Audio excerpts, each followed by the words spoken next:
Playing shortstop number 25, Porter Suiza. One here and one there.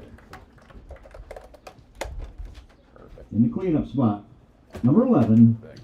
playing first base, Mason Beelan. Playing left field, number 1, Zaid Shell. At second base, number 4, Jackson Broom. Playing catcher, number 28, Landon Yinger. Playing right field, number 20, Joe Clevenger. And batting ninth, playing third base, number 21, Grayson Falk.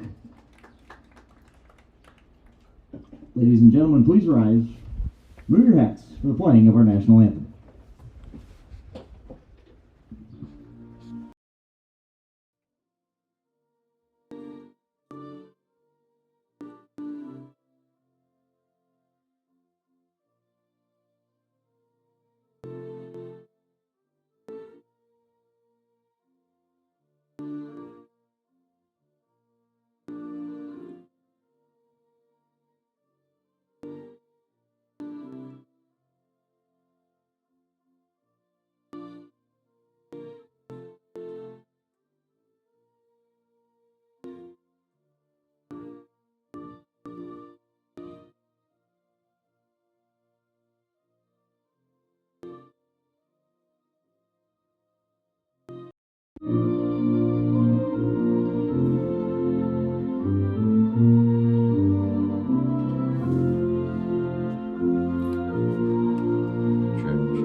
All right, there it is. Getting ready to start. We got our wind settings here set for a windy day, and it is anything but a windy day today. Nice little breeze we're catching right now, but it's going to be a hot one. Candle Genius here with Diesel Dan. We don't have to yell today, then. We should not have to. Well, I have to. You do right now. I got to reset that so Okay. you don't have to. Thinks, oh, look at this. It's breezy enough. My popcorn's full. As soon as you over say here. there's no wind, the wind picks up. That's how it works around here. So we're a little bit, we always experience some sort of technical difficulties when we're setting this up. And today, I don't think anything catastrophic. I only have one camera right now for some reason. My other camera's not coming in, but I'm going to keep working on that. We'll see if we can get that resolved. In the meantime, it's St. Ansgar Saints at home versus the Hampton-Dumont Cal Bulldogs. Bulldogs today. You got it. So hopefully you got to hear a little bit of those opening lineups from Not Your Average Joe. Yes, that's right. A familiar voice that you don't often get to hear during the baseball season on these broadcasts, but he's running the loudspeaker tonight to do the lineups. So now we know we got a good backup to Glenn then. Well, we do, and he came in a little unsure. I just about got conned into that. But absolutely crushed it. The guy crushed it. He did. Great job. Nailed it. He did nail it. So here's the scoop here. We have right now one camera. My goal is to get some others set up here. We'll do that maybe during some commercial times. Still working on commercials for the new season. We're excited to be having a bunch of new sponsors and more importantly, sponsors who have been with us for a long time that continue to support us.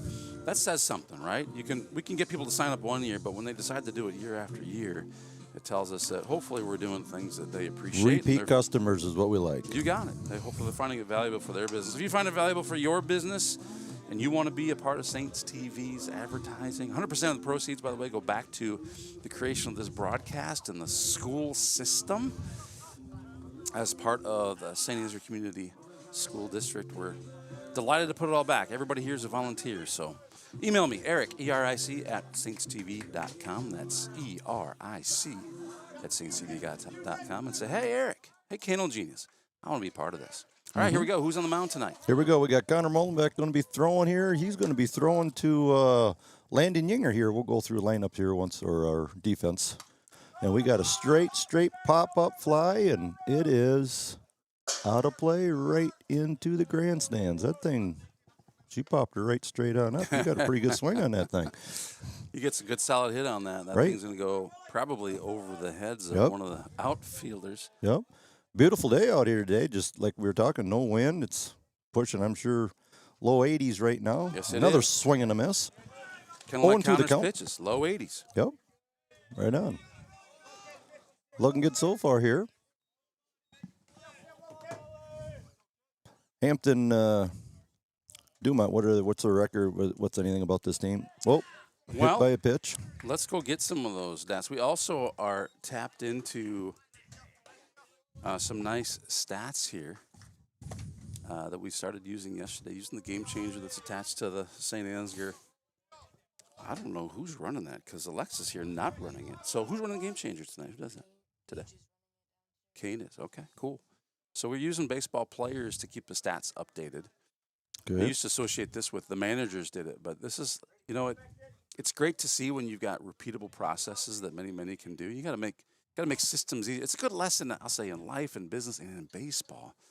Create great systems so that many people can do the work. Just to get the whole work done.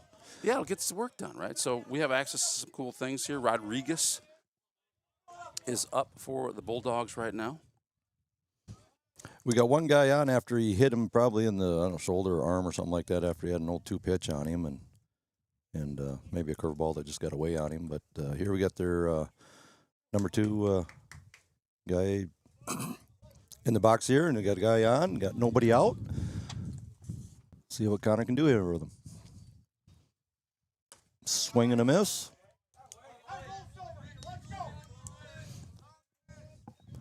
It's getting tough to even see the scoreboard here. Usually we don't see too many bright sunny days like this. It's always 7:30 at night. You got that right. Sun's at a little different angle right now. We don't want to Another swing and a miss.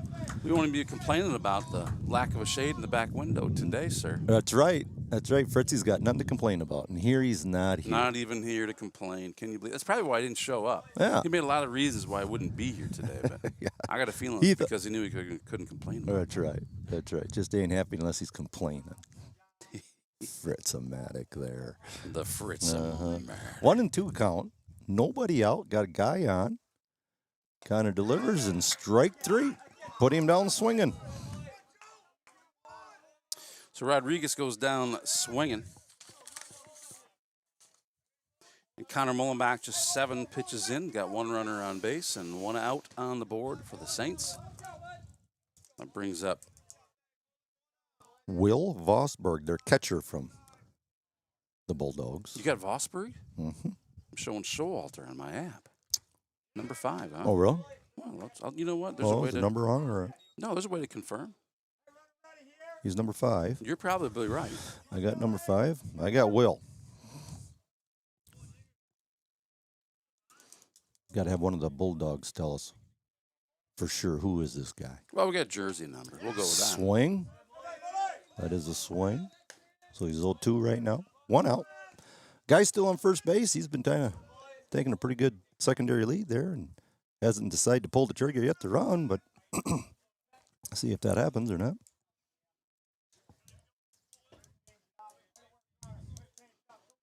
See, this is good baseball weather here. It's 80 degrees. We're going to be sweating a lot. Bright, sunny day, and that was a foul ball. Just barely tipped off the end of the bat. Just enough to get a little piece of it, called a foul ball, so he lives to see another pitch. St. Ansgar, how'd we turn out there last Friday or last night against West Fork? We won. Triple header. So JV won handily, JV won handily, and the varsity was up 6-1 going into the 7th, and gave up, I think, a few runs. I'm going to say it was 6-4 was the final score, but Okay. we had runners on base. They had the winning run very much in play. I believe Really? it was at the plate.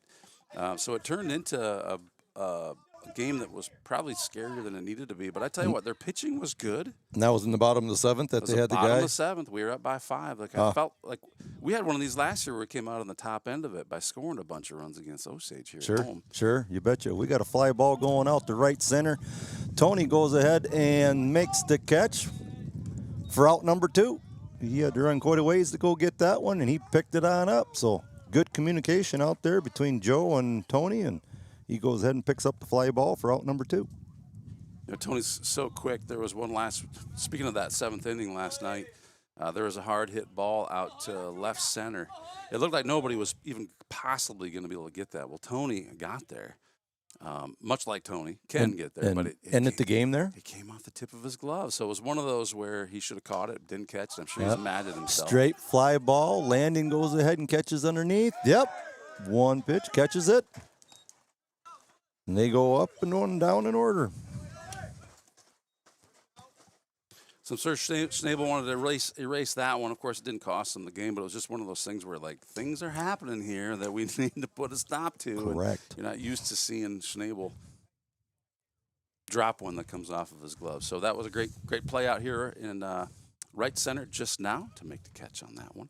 Well, if you're going to go through the whole season and not make an error out as a center fielder, that's pretty hard to do. So hopefully he had his one and done. That's it, man. Let's just finish it right there. Hey, we're gonna go spend some time here and some ads with these sponsors that keep Saints TV free to watch. We'll be back with the bottom of one right after this. We've got our top coming on up. Tony, Connor, and Porter.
All right, we're back to the game, and I got one outfield camera. I'm trying to get set up here, and for some crazy reason, it's not functioning the way I want it to. So I'm going to keep working on stuff here. Tony Schnabel's going to be leading off here for the Saints. After that, it's going to be Connor Mullenbeck, Porter Sweesaw, Mason Beelan. He's going to be playing first base for us tonight.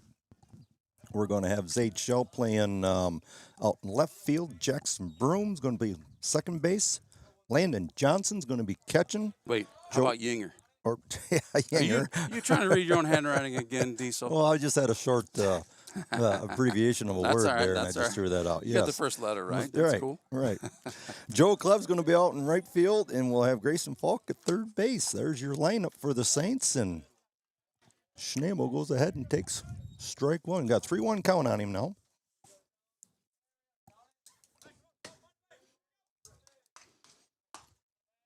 Ball 4. Tony goes ahead and gets aboard on a walk. Just like that. Mm-hmm. Good call. Make sure we swing at good pitches.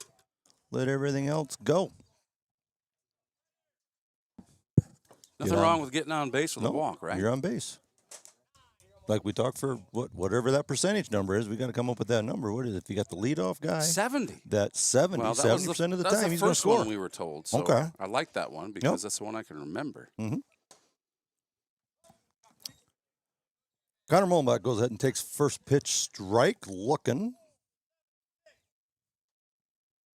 Devin's out hollering numbers and doing signs, so whichever one they're happen to be taken.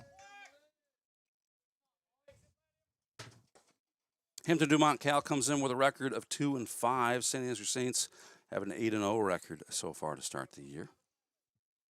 I'll say this. St. Ansgar, with 8-0 record, you think, oh, these guys must be elite. And I'll say that, one, they haven't played a lot of great teams. And when they do play good pitching, you're like, okay, look, these guys they have things to work on. It's not like they come in and say, oh, we're state champs and Correct. and whatever. There's plenty to work on. I think last night proved that. And Right. Tuesday versus North Butler proved that. They played against some great pitching. They did what they needed to do. Right? It's always a new team. Things. Right. It's always a new team, new year. So it's always things you got to work on. And as state champ, you got a target on your back. Right. Snable goes ahead and steals second base, so he's on 2 now. And we got a ground ball going down to shortstop, and he bobbles it just a bit. So and he goes ahead and gets aboard. Slow to develop out there between third base and shortstop. That gives a really quick Mullenback a chance. Even if the shortstop is able to gather that in and make the throw, it's still going to be a tight one. But after he bobbles it, it's just too late to do anything with it. So runners on first and third. And Schnabel did a great job just running the bases there. He knew, if he was way back, if he was going to make a throw over to him and make that, because the third baseman was kind of going for the ball, so nobody was at the bag. So that's the perfect time to go ahead and run. Otherwise, you normally set. You set, let that shortstop make the throw over to first. You didn't need to do that. So Connor goes ahead and takes on off. So he slides in the second. Schnabel's young but experienced, right? So you say a younger kid might be held up on that ball coming kind of through his running path. Right. But Schnabel, yes, young, but he's played so much baseball. He knows exactly what to do there. He's just good heads-up play there that he can go ahead and take third base. And I don't know if Connor had just a green light to go ahead and steal on any situation like that. Maybe he did. And he went ahead and took it. So now we got runners at second and third, nobody out. We got a ground ball going to shortstop. That's going to go ahead and score 1. And he gets off the bag, tags him. So Port goes ahead and gets himself an RBI. Schnabel comes in. Saints go ahead and score first.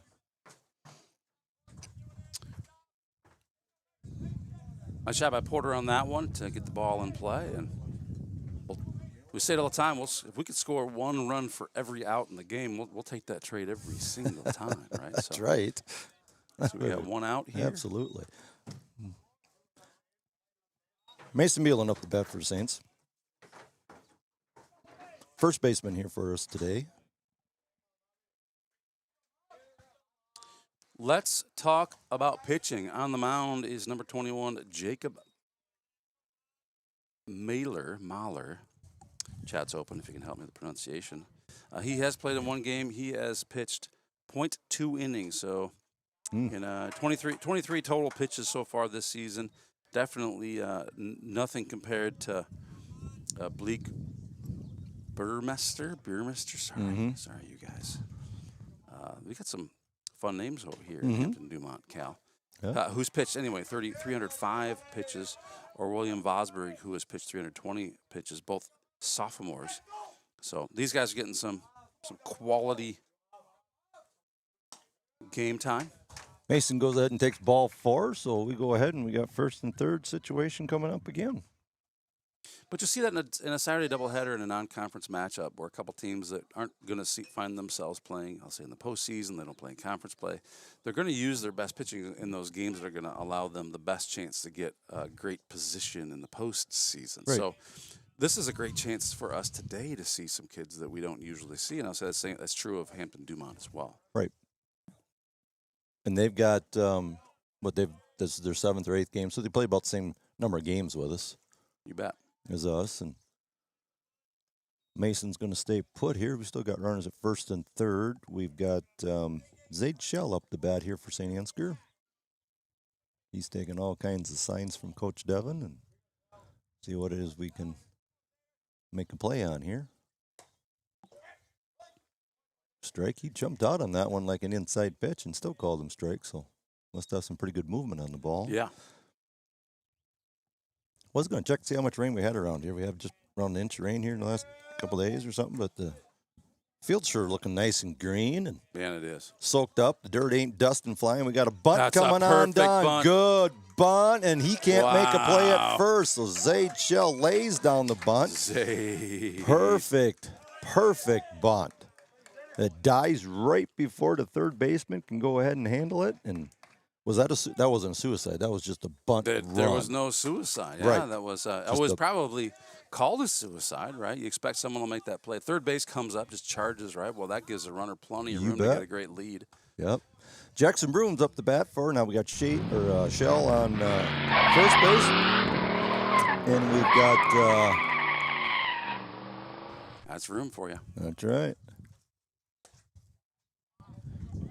So I don't know who the head umpire is. I see Bob Finsky out. He's been doing this for a long time, out running the bases. The base ump today, not running the bases. That would be interesting.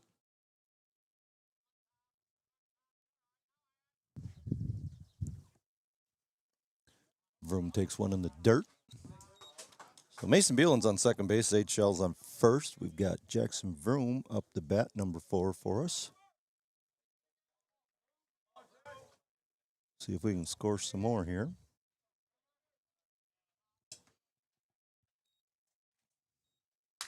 Got a ground ball great going. Shot. That is a hard. Well, the second baseman still stopped the ball, saves a run. He did save a run. That was a great play by the Yes, second it was. baseman. Yep. Blake out there did an awesome catch there. If he would have caught that, maybe got the out, but he definitely saved a run. We still go ahead and we got the bases loaded here with 1 out. And we got Landon Yinger up the bat for the Saints. But again, good hard hit ball. That's what you do. If you're going to hit it, you got to hit it hard and put her in place someplace.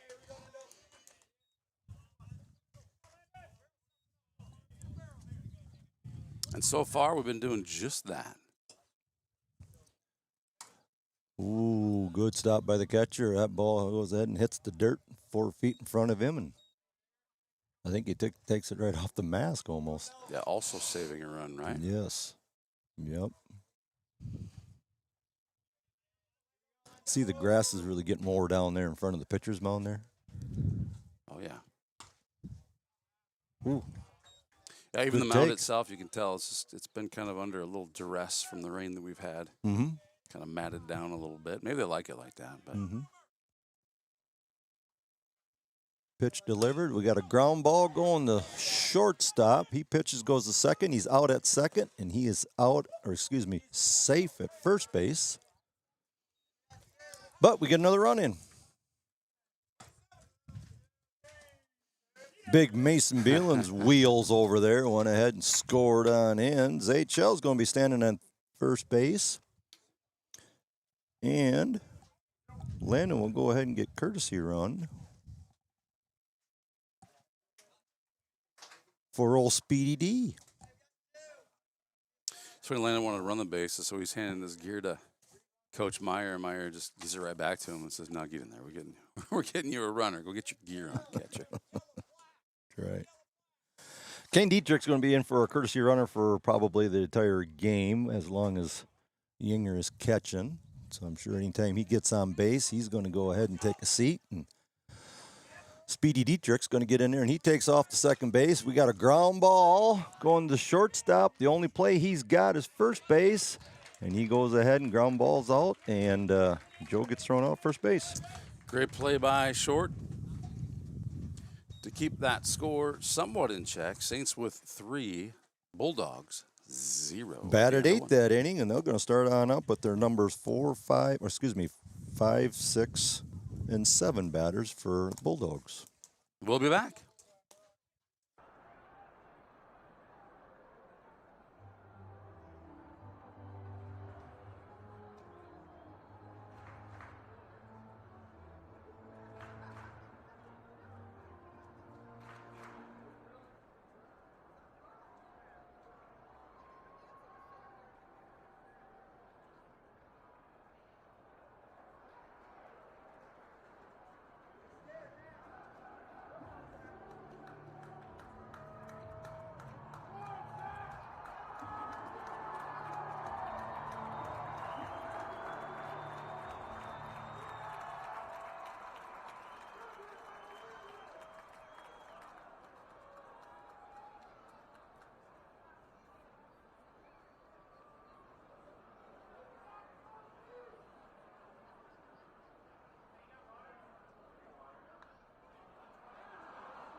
Here we go.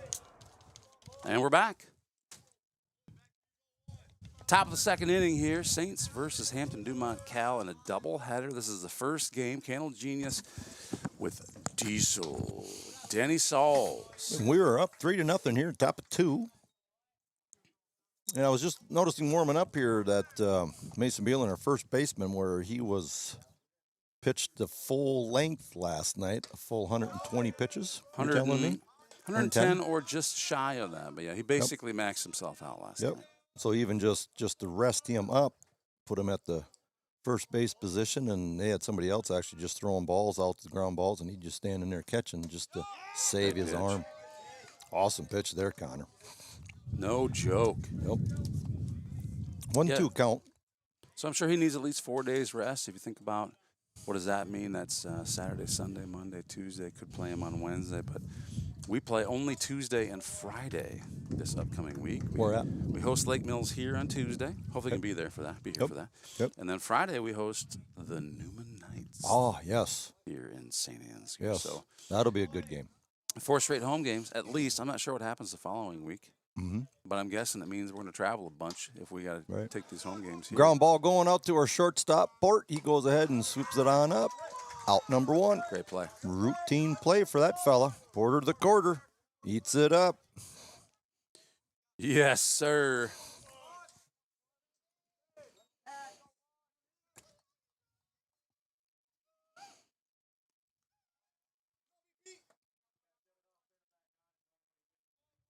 We're sounding quiet here, Candle Genius. What? We're sounding kind of quiet here. We're both doing some stuff. I know and it. We're not chatting up what's going on here. We don't have Fritz Delicious to fill the void space, so we apologize. We're still here. Mm-hmm. It's a good-looking pitch. I know they're setting up. Debbie's down there. I didn't realize Debbie'd be down there. But Debbie's down there tonight, or today, this afternoon. I think it's bright enough. I'm not going to be able to see what Debbie says anyway. And it sounds like they're having some technical issues with Debbie as it is. So. I know, right? That's right. 1 out. Mully's got 1-1 count on this guy. Looking pretty good here for beautiful pitch there.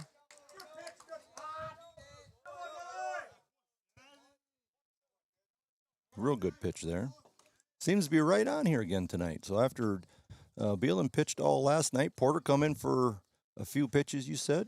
Swing and a miss, and Yinger goes ahead and tags him on out, and they're going to throw the ball around again. So out number 2 on a strikeout. I like when they throw that ball around. That's right. That is correct. Little catch.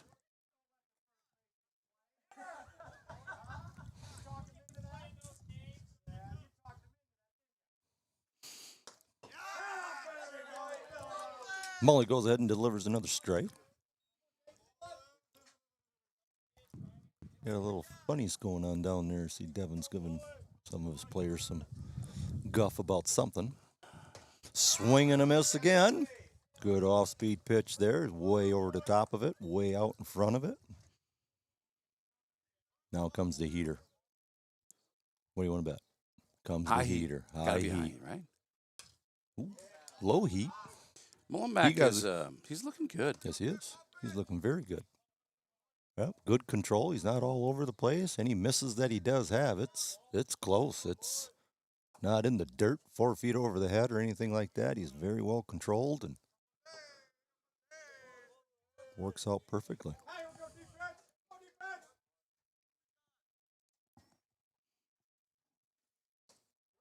Good try.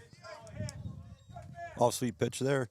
I'm staring right at this 2x6 post right in front of me that I can't see Connor on the mound. It reminds me of me sitting in Wrigley Field about 5 years ago, probably more than that now. I had the same view. Swing and a miss. And Yinger will go ahead and toss ball on up to the mound, and our Saints are going to come back in and hit again. Connor Mullenbeck, 27 pitches in after 2 innings. The Bulldogs pitcher, 29 in the first inning. We're going to be right back after this. Grayson Falk's going to lead us off at the bottom, and then we'll be up to the top. Let's go.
Mm-hmm. Are we back? We're We are back. back. Grayson Oh, Falk. my goodness. You're not going to believe this, people, but Grayson Falk just got beaned again. Oh, my goodness. I know it's a rare occasion, but that's like number 9 for the year. Number 9 for the season. I'll say the official number 9. That doesn't include the... This is stupid that we even know that number Well, of anybody getting hit by pitches so many times other than Grayson Falk. Last I saw, Jeez. he leads the entire state Class 1A and hit by pitches. That is a crazy statistic. Isn't it? Yes. What does he do? I don't know, but he got to go home. He's got so many bruises all over his body. Wow. That's crazy.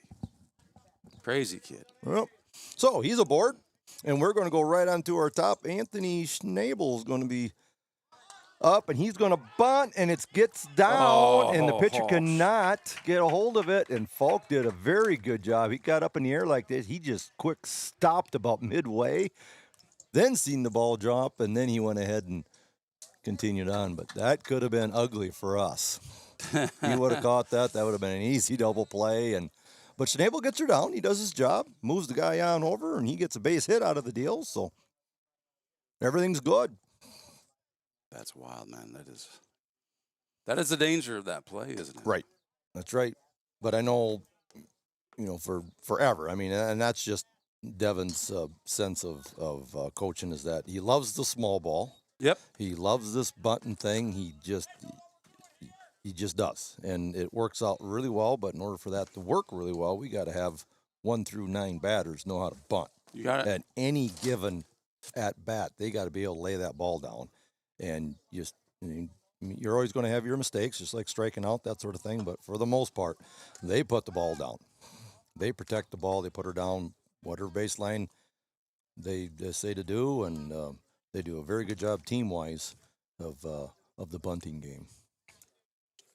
So Grayson Falk's on second. Anthony Schnabel's at first. We've got Connor Moan back up the bat here for the Saints. See if he can do some damage here. Ball's on up. It's a ball 3-0. I'm looking at the scoreboard now. You can see it now. 3-0. Maybe the sun's coming a little bit different angle now. You can see that ball. Before you couldn't see how many balls were up there. Now we can. We got a ball in the dirt. Connor goes ahead and takes ball 4, and everybody moves up 90 feet. So Connor's got a good take. Again, don't swing at bad pitches. Supporters do. I feel like he hasn't really been on base much. Like he's getting the bat on the ball. He's not striking out, but either he's popping them up, or in the case of the last one, he had a sacrifice. Right. So he scored a run on it. Nothing. Yep, got an RBI and got the ball in play and make things work. And now we got nobody out, and Port's going to go. And the catcher did a nice stop there. Must have hit his foot or something like that. Otherwise, it usually would have went to the fence. But ball in the dirt, and he goes ahead and blocks it. Devin goes ahead and takes a whole bunch of signs and see if we're going to do something here. With nobody out, bases loaded. Porter Sweesall's up the bat. He goes ahead and takes ball out. Ball 2. We got no Little League ball games going on over there, no softball ball games going on over there. So we're the only game up here. It's Saturday, man.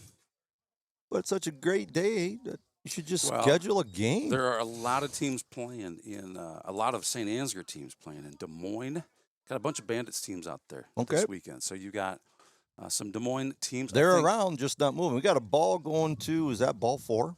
Yeah, I thought he got hit by it at first, but no, we're going to go ahead and he's going to walk. And that is it. So we're going to walk or run in. Shaw went ahead and walked on in. Again, everybody's going to move on up. Excuse me, Grayson Falk went and walked on in. I'm messing up my book here. Got to fix that. Fritzy, I'm just all out of sorts when you're not here, okay? Yeah, that's... I know. It's understandable, man. Right. So, a little lost without him, too. Mason Beelan's up the bat here for St. Ansgar. You know, I don't know how little Debbie can go to faraway places for any length of time. She's just that's time away from Fritzalicious, you know. How'd she do it? She's been out in New York or D.C. or what was it? You got it. They went to D.C. Okay. And then from there, they hauled home, Sparrow. and then he went down to Kansas City with her or something. I can't keep up with yeah, those I people. Don't know. I can't keep that up either. Ball goes over the head, and we're going to go ahead and move up another 90 feet by a wild pitch, according to Megan, if I got that right. Megan. Well, if Megan was here. Oh, got it. She left the house this morning. Why is she not here? Can anybody tell me this? Where's my daughter at right now? I should know these things as a father, shouldn't I? You definitely should. Mm-hmm. As you're hearing me eat my popcorn. Mason Beelan takes ball number 4, finds his way on base. Fresh load. Mahler 42 pitches in. Call it 43 pitches in here in the second inning. We're going to have a meeting on the mounds at the mound. Bulldogs got to check things out here. We got to say, hey, we got to do something different here. So we're up 4-5, shouldn't it be? Well, do that. Let me take a look at this camera here. I was able to get that camera cooking. I'm not going to pretend it's exactly the way I want it going, but you know what? It's going. Why would I argue? Right? We might even be a little bit crooked on this one. Let's see. So are you going to move that camera around there, or are we just going to leave her kind of hang out there? This one? Yeah. Yeah, I kind of need something. I was the same pole that's hiding the picture from you is hiding the outfield from anybody who's watching this game. So I was like, well, I think we can remedy that, but we have to be intentional about it, you know. As long as the wind don't pick up here and we start losing electronic devices here. Well, that can happen. Can you zoom in on that one? Yep, I can zoom in on that one. Right. Okay. Which actually I'm zoomed in a little bit, so as you can see where this camera's hitting, it's just to the left of the scoreboard. It's really not hitting anything other than right field, which is maybe okay, but that's a shot we were missing before. If there's a home run shot, usually it's out over on that side. So we've got pitcher change here for the Bulldogs. We've got their number 3, Jacob Rodriguez, from out in center field. Are they just doing a switch, an even switch? Pitcher will go on out to center field, and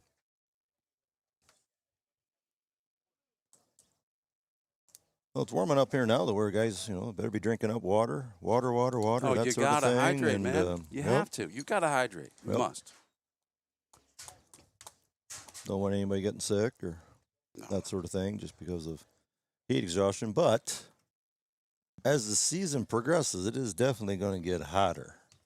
We gotta love them July nights where it's just mosquitoes all over the place and Do you remember dead, last year? It thick seemed like air. last year, every night, and I'll say specifically at the state event, it just got muggy. Oh, like it just like it a was hot. blanket of humidity Yep. just fell on you. Yeah, you take a big deep breath, you almost drown just standing there. And all kinds of thick air out there. But beautiful day today, and we'll take them if the good Lord will give it to us. So here we are playing.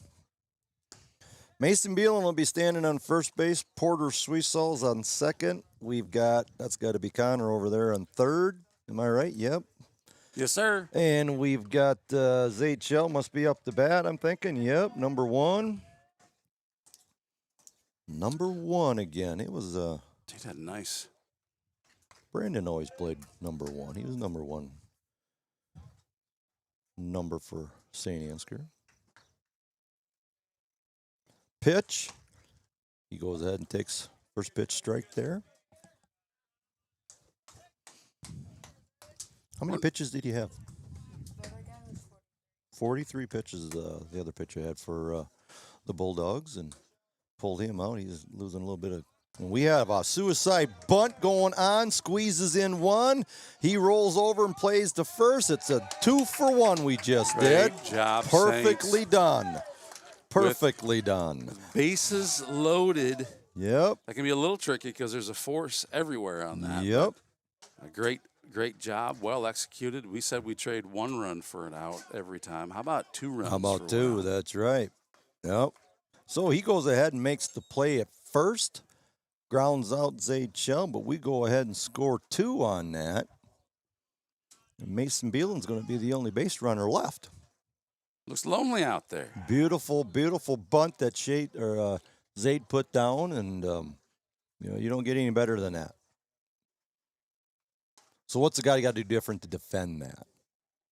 Don't throw it first, or you better be really. Well, quick. one, you don't throw it first, right? But I have never seen anybody do what we do, and it's difficult with the bases loaded, of course. But to bring your second baseman up and just put him in that slot where that bunt is going in the face of the batter. Yep. Now, what happens if the batter swings the bat? Well, that's a tough spot to be in if you're the second baseman. You just got to go into protect myself mode. Yep. And there's definitely a big hole out there in your second base. So there's opportunities. There's a lot of I'll say back and forth, right? Offense, defense. So you do this, I'm going to do this. But Right. And even Connor, when he went ahead and took off, when he takes off at Vroom takes a strike there, but he takes off as soon as the pitcher goes to home base on that. So he was 15 feet away from home base when the ball got bunted. And we got a line shot going out the right field by Vroom, and he goes ahead and scores another one, and beautiful base hit there. Great job, nice job. That is good. Good at bat right there. Second time Mason Beelan scores today. That's putting them right on up. So we got 2 5-inning games today, correct? Yes, sir. Right. That's my We'll understanding. go with that. Yep. See if we go all 7 here or not. But well, timeout.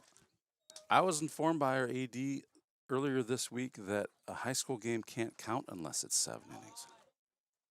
Oh, so sure. in order to count these games, they have to be 7 innings. Is my understanding. So I think unless it's the run rule.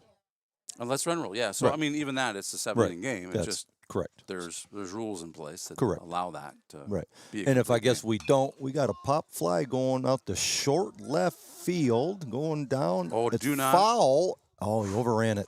I tell you what, I did not know where the ball was, but I see those guys running as fast as they can at each other, and I just cringe, hoping they're listening to each other. Yep, that's right. Third baseman was right there, too, but it was probably about 10 feet foul, but he had room to catch, and I think the left fielder just overran it. But, yeah, third baseman's going back. Left fielder's coming forward. That gets ugly. Yeah. I know, what Powers was it? Drew Powers and Max Beeland, and it ended the season right yes, here on this field. He tore his knee all up on that deal. There's a pop-up. Another pop fly to short left. Shortstop can't get to it. And they throw Vroom out at second base. Nothing you can do about that, fella. There's nothing Vroom can do about nope. that. You expect you them were to halfway catch that. there, and that's all you can do. So all we really do here as Saints is we trade out Vroom for Yinger. And Yinger is going to get a replacement as well, but it's the only thing that really happens. Otherwise, that ball should have been caught, probably. And, correct. Vroom is the one on first base right now. Right. So if he doesn't do that, and they catch the ball, well, then he's got to retrieve back to first base, and they throw him out at first base, so that's a double play. Double play. Yep. Exactly. So at least this way, they just got the one. Dietrich goes ahead. Whoa. Oh, yeah. They're not going to call nothing? They should. Yeah. Dietrich goes ahead and steals second base, but at the time, Joe Clev, did he swing at that or did he get out of the way of the pitch? I don't know. Anyway, the catcher, it looked to me like Joe got in the way of the catcher. He did not get out of the box. I felt like his right foot was very much in the throwing path or in the catcher's way for sure. So I guess we're saying that it should have been ground ball down third baseline, and they go ahead and scoop it on up. Ground ball out. Third out. But it should have been better interference. I felt like it was better interference, right. yeah. Right. Yep, That's what I would have called there. Didn't see anybody screaming about it. Yep. So, maybe we saw something, but I think you and I saw the same thing, and that was right. Joe's left foot, I'll say, impeding the throw. Like for the catcher to try and throw that to second base, he's got to go through Joe's right foot to do it. In either case, nothing hurt. They got their final out here before any others were scored. Got their pitcher off that mound, and Saints lead 8-0. Joe made the last out the first inning. He made the last out in the second inning. We'll see if he makes the last out here in the third inning. How about that? That'd be all right. Yeah. So Bulldogs are going to be coming on up with their 8-9 batters and then top.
Put her up.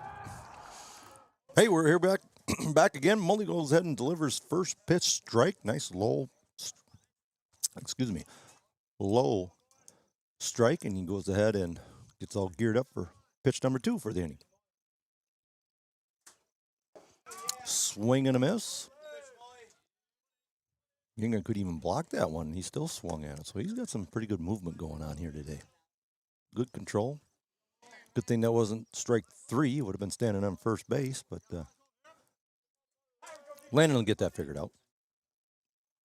Mully goes ahead and delivers.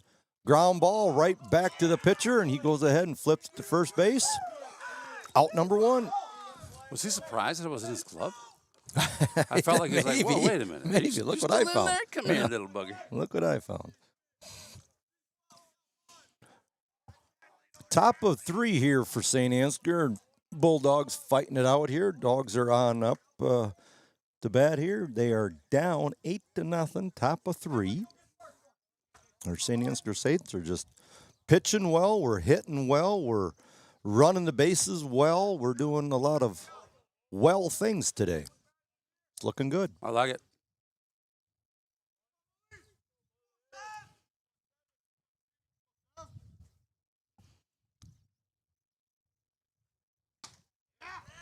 Top of 3rd inning here, and he's still low 30s, 31 pitches that Mullenbeck's got here. So good number to be at that inning. And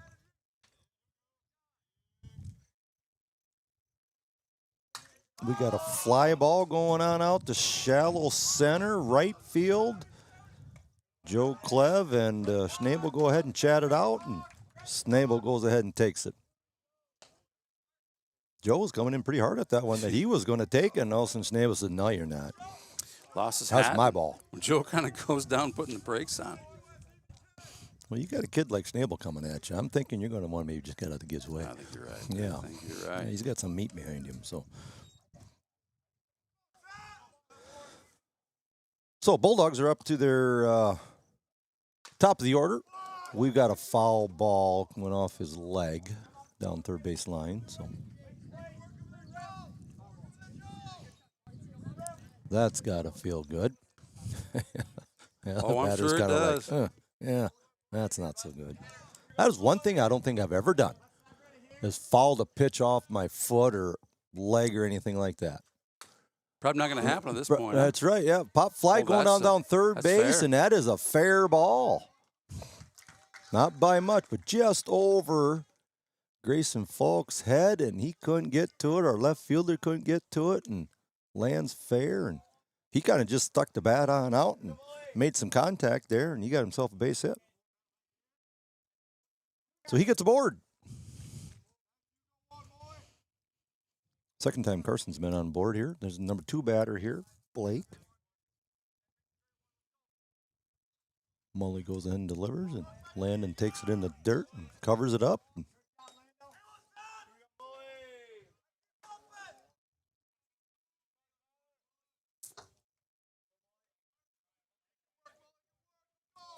Again, Genius, you're still working these cameras. You're going to have like ESPN all over you. You're going to have different unfortunately, angles, I have different views. I have no idea what I'm doing. I'm trying to simplify it here with a lot less camera motion. Sometimes camera motion causes blur that you can't really see it well anyway. So I want to get some stationary cams, particularly in the areas that we've had a hard time catching, which is deep right field. There's some good stuff happening out there that we've been missing here because that bar that's in your way. Well, it's in our way too. So does the outfield camera get right field well? Probably not, because you got that zoomed in on the pitcher catcher when you go out there, right? Yeah, that's basically just catching Right. down second base to the home plate. To kind of, there's some good things happen there too, right? Right. That one's a remote camera. It takes a little bit to set it up and keep it maintained. Hot day today. So we didn't put that one out because we don't want it sitting in the sun cooking. It'd kind of be tough on the equipment, but. Strike So two, there's got to be an easy way for us to get what we want here today, right? Right. Batter kind of gave up on that pitch, and right on down through the strike zone it went. So 3-1 the count. He goes in and delivers strike 2. The batter's got to go pick his bat up because he thought it was ball low. Good spot.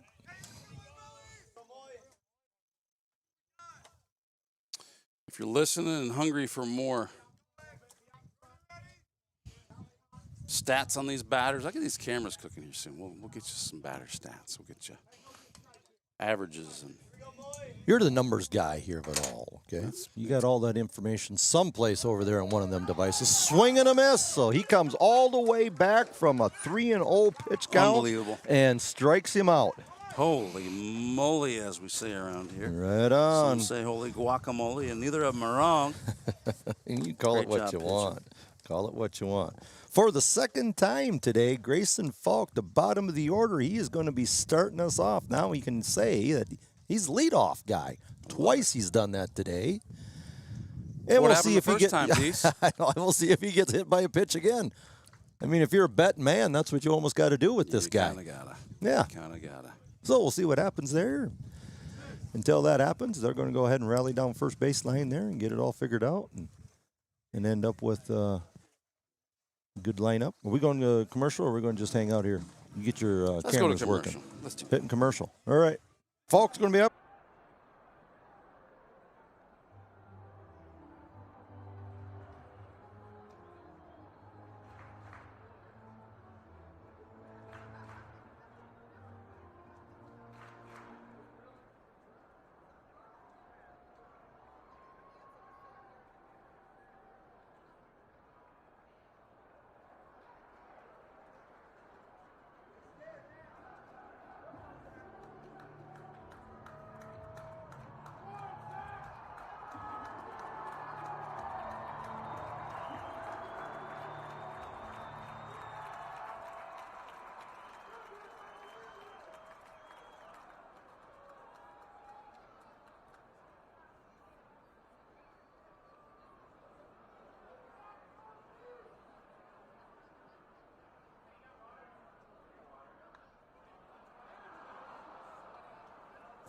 All right, we're back. You hear a little familiar crunches? That would be Diesel then, of course. You just had to say we're back as soon as I take a big old Of mouth course of I popcorn. did. People want to hear it, man. The chats light up all the time when they're not hearing. How's the popcorn sounding tonight? I think you just set me up right. We don't want to know how it tastes. They want to know how it sounds. Does Sounds it like sound little- delicious? Oh, it's delicious. It's always delicious here at Tradition Field. Their popcorn's awesome. Grayson Falk will go ahead and take pitch. Ball 1. It's that camera that I promised to get set up. I had to make some concessions here and set up a little different than I wanted to, but here's a look at it here. Still not a deep right field, but let's get there, huh? Oopsie.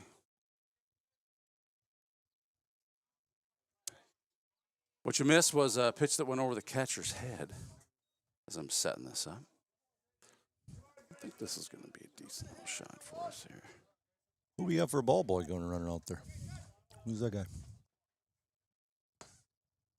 That's a Younger great guy? question. That's a great question. It's Marzin. Is it? You bet. Don't see him. Grayson Falk still up to bat here for the Saints. He's got 2-2 count on him. He goes ahead and takes another ball over the head. They keep throwing balls at that rock backfield like that. We're going to be wrecking a lot of baseballs because that's not so good on him sometimes. Got some sharp edges there. You are correct, sir. And the ball didn't hit Grayson. It went behind him, so he didn't get hit by a pitch, but he gets aboard on a walk. Well, in Grayson's case, you got to get him the base because he got missed by the pitch. I don't know is that a thing in baseball. Well, for instead of a Grayson- hit by a pitch, it's a miss by a pitch. Yes, because never they're heard of that clearly one. trying to hit him. Well, And if you miss him, well, then Well. you got to give the kid a base. all right. That's just how Only this if it's game is ball played. 4. If it's ball, there certain conditions have to be met. Of Yes, course, they do. There's criteria there. You bet. Anthony Schnabel's going to be up the bat for the Saints. Grayson Falk's at first. We're up 8-0, bottom of 3. And if things keep progressing as they do, we'll hopefully get out of here in 3.5 innings, but we got to get 15 first. So let's worry about just playing the ball game. Grayson Falk takes off. Anthony Schnabel, ooh, close, but he slides in. I tell you what, if that throw is Yep. a little more on a frozen rope and a little more in the dirt, he's out on that one. Yep. That's right. But he did a great job of getting under it. Yep. So Catcher makes a pretty good throw, just a little high. he's had a couple stolen bases here this year, hasn't he, Falk? You know what? Now that I got my camera set up, You can check that stat out again, Mr. Numbers Guy. I can. Yeah. I can. Tony goes ahead and takes another ball, so he's 3-0 count. Grayson Falk's at second base. We'll see if Devin gives him the green light on a good pitch, and he does not. He goes ahead and watches strike one. Looked like a good pitch. I would think we're up 8-0. We got a nice pitch like that coming in. Green light to go ahead and swing.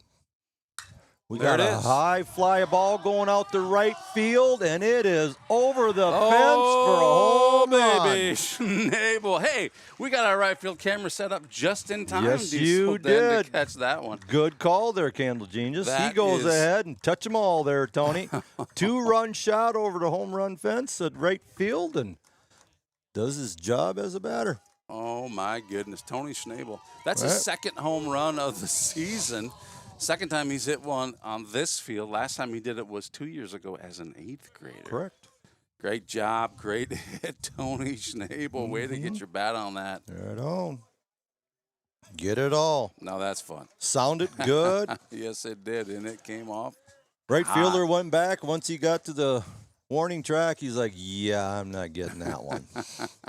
She went over by a good 15, 20 feet. See, and that's why. So if you're at home listening and what the heck, I mean, poor Diesel. Danny's trying to get all the words in and give this broadcast while Candle Genius is in total silent mode trying to get a camera set up. And what's all this talk about right field? I tell you what, where that post is located, we wouldn't have seen that shot. Nope. But we got the camera set up just in time, and boy, oh boy, we're glad we did. Congratulations, Anthony Schnabel. Yep. Good hit ball. I believe he had a birthday the other day, perhaps. He did? I think so. That sound right? Did he have a day? Hey, talking about Schnabel, somebody told me about Grandpa John. I'm told that Grandpa John may be bringing some food for us today up here in the booth. Are you like just toying with me here? Or? Oh, no. I had to say something to get you to show up. I know, it worked.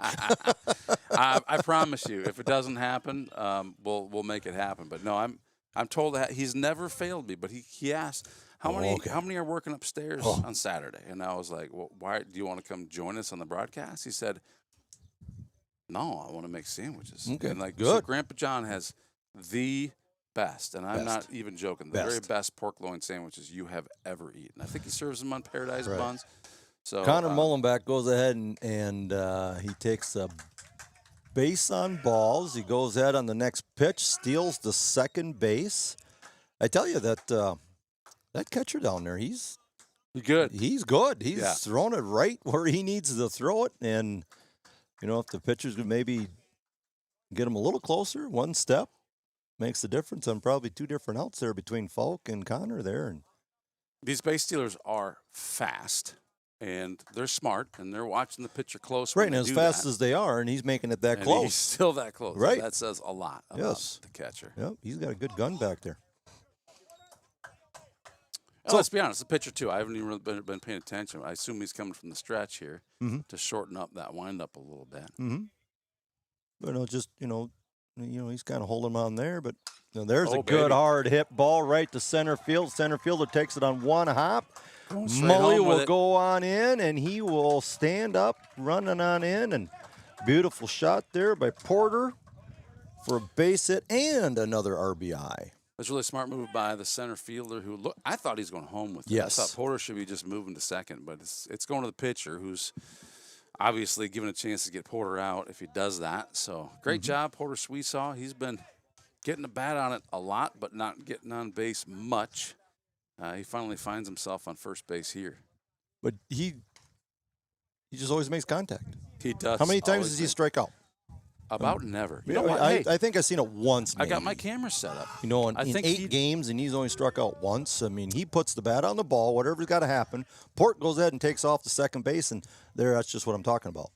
You know, if that pitcher can go ahead and hold us on closer to first base, that sort of thing, that would help out their catcher. But Port had a good jump. He's seen a good spot, seen an opportunity, so he goes ahead and takes second base.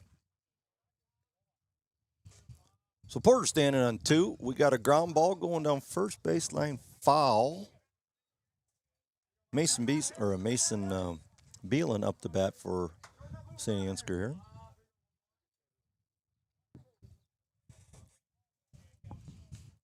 And Port will be standing on second base.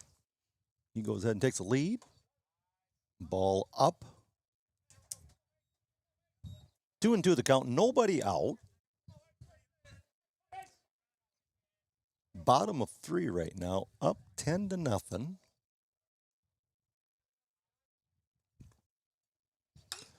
Hard hit ball just over the shortstop's head. I mean, just over. We got a play at the plate here. They throw it over, and Mason Beelan takes off to second base. Just like that. Mason Beautiful Beelan base hit with a again. double. Port, good running there. He was running hard, and Mason on the throw to home plate. They go ahead and take second base on the throw, so that's kind of what a base hit with a, how do they say that? How do they score that? Base hit with an advance. That's the word I'm talking about. Advanced on the throw. So good job, Mason Beelan, and we've got courtesy runner coming on in for him now too, number 4, which I should know this, but I don't. Which is who? Jarrett Meyer, number 3. Why does he not have a number 3 jersey on? Wait, well, there's Zaid in the box right now. Oh, you talking about out here on second base? Number 4 in True. Oh. I was going to say, because Vroom's number 4. So we got 2 number 4s out here right now. Buddy's wearing his JV jersey, right? I don't know, I guess. Sure. Maybe his dog ate his number 3 jersey. Ever heard of that happening? I have. Dogs eat a lot of stuff. They do. Find. Yeah, we had one of my kids eat up his football jersey the night before a state playoff game. How'd they do in the playoff game? They ended up losing, but Well, the point was we went down to go watch them. We couldn't find our kid.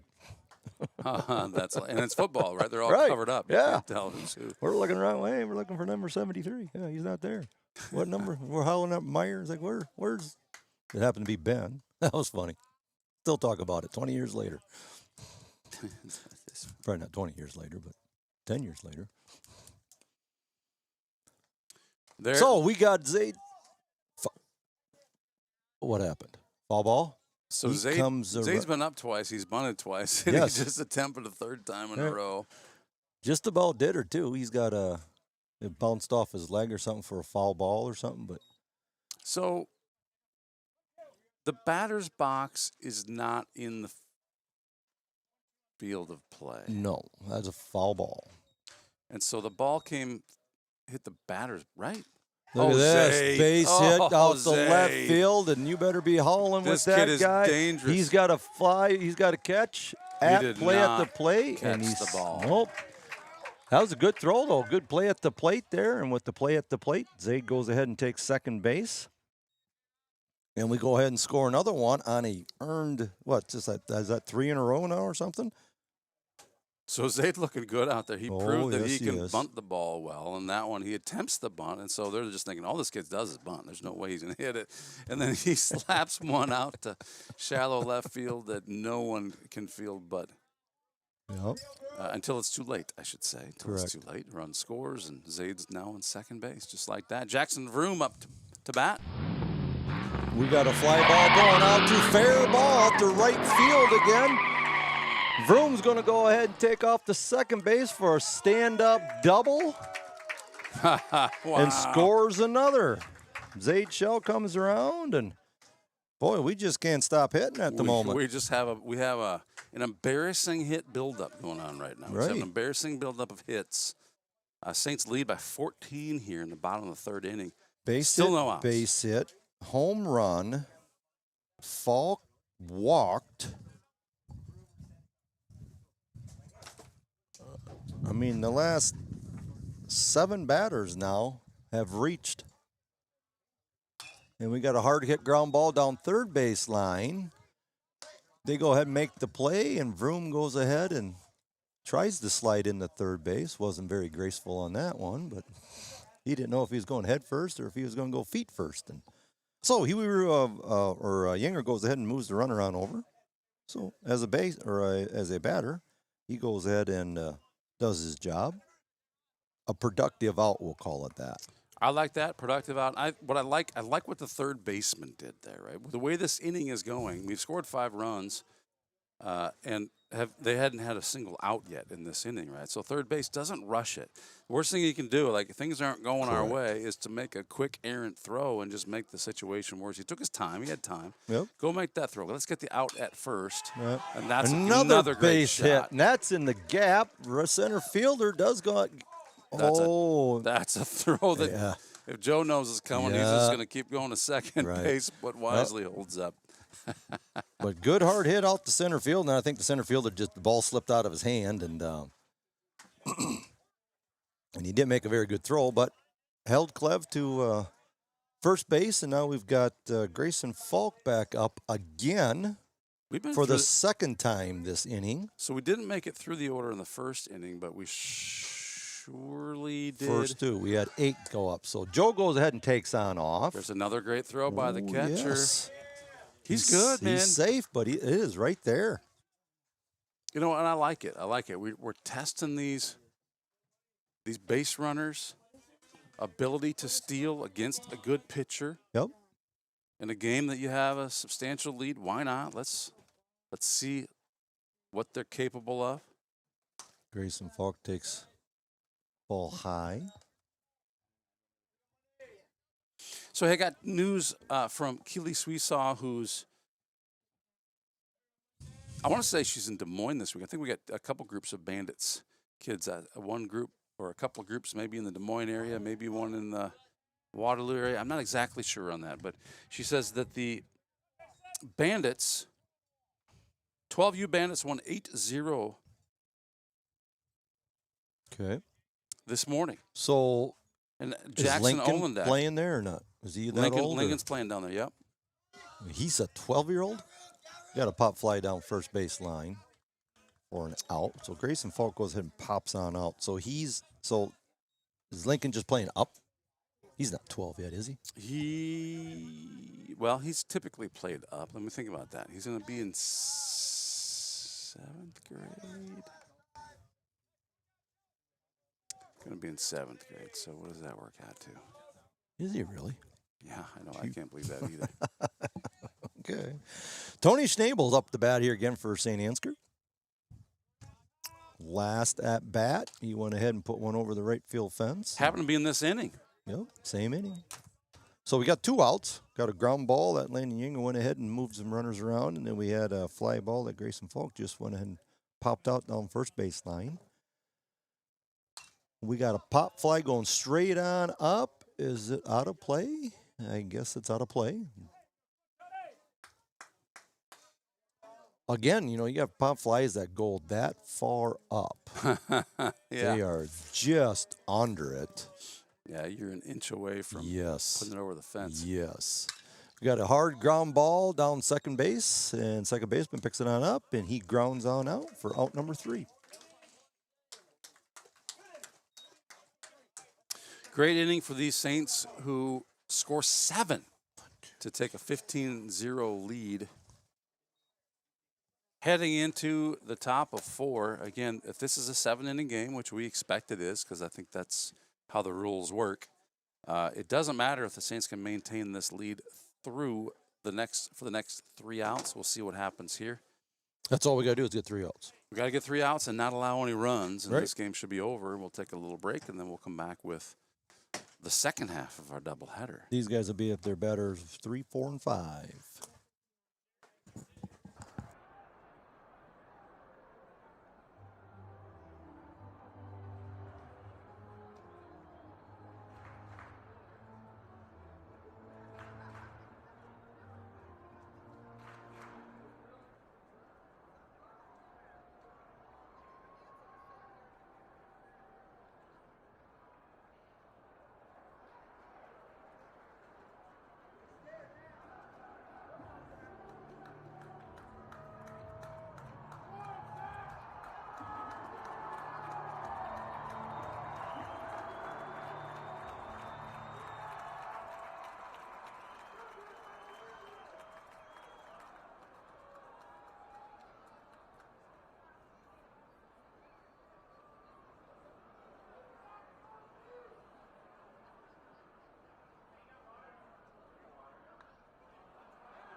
Yep. Hard hit ball going on down third base line, and he's going to go ahead and stay at first base because we go ahead and get the ball on in. Joe goes ahead and comes on over from right field to back up his second baseman on the overthrow. So that's just good baseball IQ right Yes, there. Really absolutely. solid IQ by. Nobody's out there in between the lines spectating. So Bulldogs go ahead and have a leadoff, nice base hit down third base line. They'll go ahead and have a courtesy runner come on in, number 23. Yeah, so Joe Clevenger, who's playing right field, right? He knows there's a throw coming from left field to second base, and draw a straight line from that, I'll say, to the fence, right? And there's a spot for him there along that line to make sure that if second baseman misses it, that base runner isn't advancing to second. And that's exactly what he did. But I would say there's a lot of these high school teams that don't know that. They don't understand it. They don't have the reps. They don't have the coaching. And Coach Sweesaw makes sure these guys are coached up to understand that there is always a place for you. Every play, every pitch, everybody does something. You're backing up somebody. The infielders are backing everybody up. Outfielders are coming in, backing up. Okay, he goes ahead and goes ball or strike 2. 0-2 count now. Still got a guy on first, but yeah, that's just baseball IQ. Knowing where the play is going to be. Getting yourself into position, and that's close pickoff move at first base. Keely, you must be listening to the stream. She's chiming in via my text saying that Lincoln just turned 13, but we're hoping to find a video of that home run by Jackson Olenek, and swing and a miss, and Connor puts him down. Sounds like we only got him coming in with the team. Let me see if we got something here. We can push this to the stream. Lincoln Why not? is 13 years old. Just turned 13. Holy cow. I am an old man. So how do these rules work? He's playing on a 12U team, but he's 13, and I'll assume the rules haven't changed since I was coaching 12U. It's whatever age the kid is on May 1st. Oh. Whatever age the kid is on May 1st, that's the league they can play in. So if you're 12 on May 1st, then you can play in 12U. If you turn 13 on May 2nd, you still qualify to play 12U. So that's Lincoln, I would assume, was 12 on May 1st, or if there's a different date, that's how that works. Do the Sweesaws plan that when they have their kids?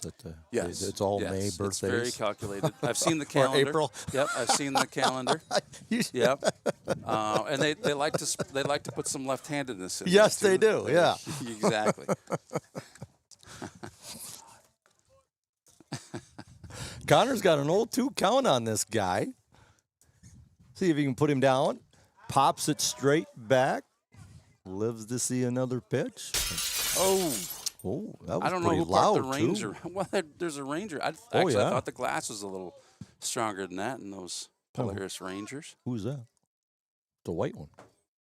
Who's driving that one around? I don't. Well, they're not driving it now until they clean up the glass. Yeah, we got a fly ball going down the that's shortstop. Too easy. Yep. Port goes ahead, smartly goes ahead and throws it right back to first. Doubles the guy up at first, and base running error there by the Bulldogs. I'll say this. If I'm that base runner, I feel a little bit the same way. I was pretty sure that was going to be over his head, but Porter knows how to play that position. Correct. And he's back far enough to make the catch and the throw. Correct. And that in a hurry. Guess what time it is? Doubles them on up and ends the ball game at 15-0 in the 3.5 innings we got to play. So here's an extra bonus of that right field cam where we got to see the home run earlier.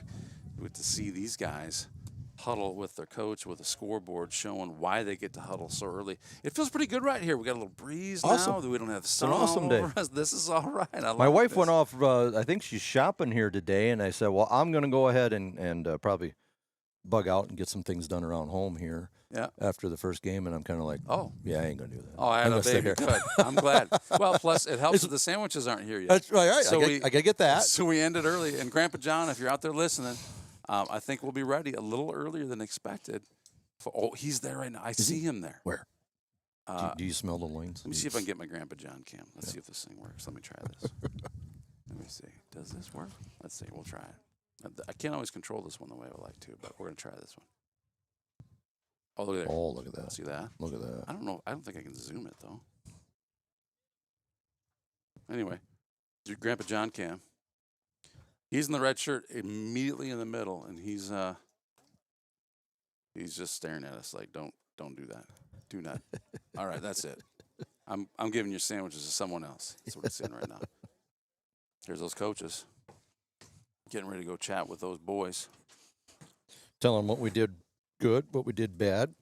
There's not a whole lot of things we did bad on that game. We were putting the barrel of the bat right on the ball, and it looked good. Looked very good. Mully did an awesome job pitching. He did. Very well controlled. 51 pitches, correct? Or 49? 49 pitches. Not too shabby. And that's very well controlled there. And we do this for a whole nother game here. That'll be awesome if we can go ahead and keep rolling like that. But I was saying, too, that Connor was doing a lot of pitching, and he's starting pitcher, but now we've got games that we're finishing up in 3.5 innings at 51 or 49 pitches and 50 pitches, that sort of thing, and we don't have to use a whole lot of our pitching up. And saves on the arms, it makes it easier going on down to the later part of the season when it really matters that we've got pitchers that don't have a bunch of sore arms. So hopefully this continues. We'll go ahead and have a little break here. They're going to start the game 2, probably, I'm going to bet, maybe 30 minutes from now. And we'll see what we can do from there.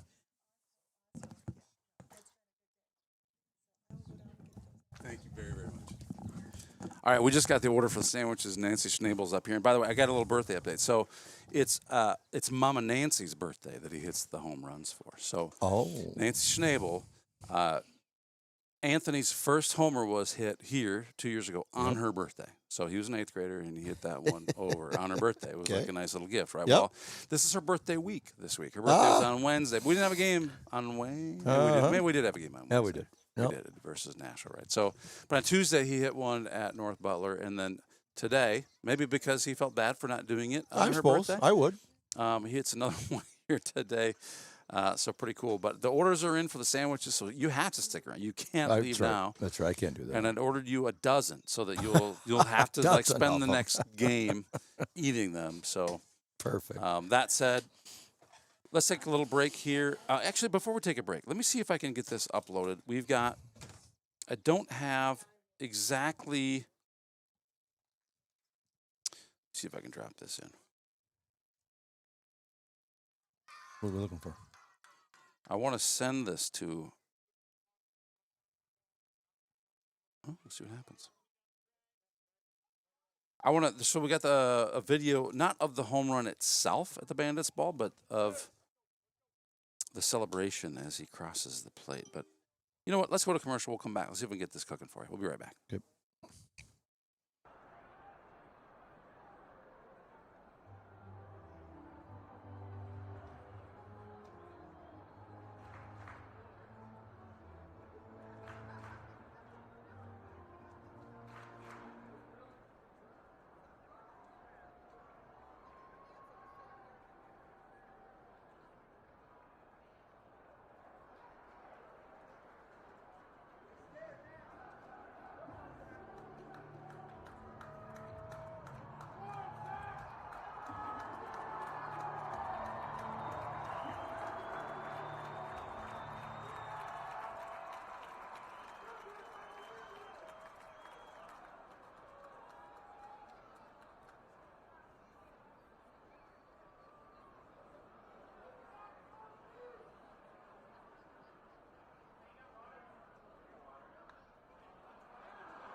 Okay, let's go back here. Diesel, I have that video. Let's see if we can add that here real quick. I think this would be fun to see. The home plate video? Yeah, yeah. So this is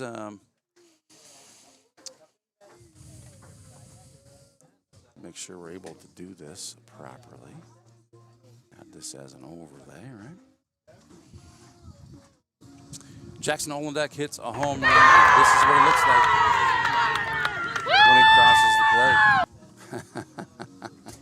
It happens so fast. I want to see it again. You want to see it again, Diesel?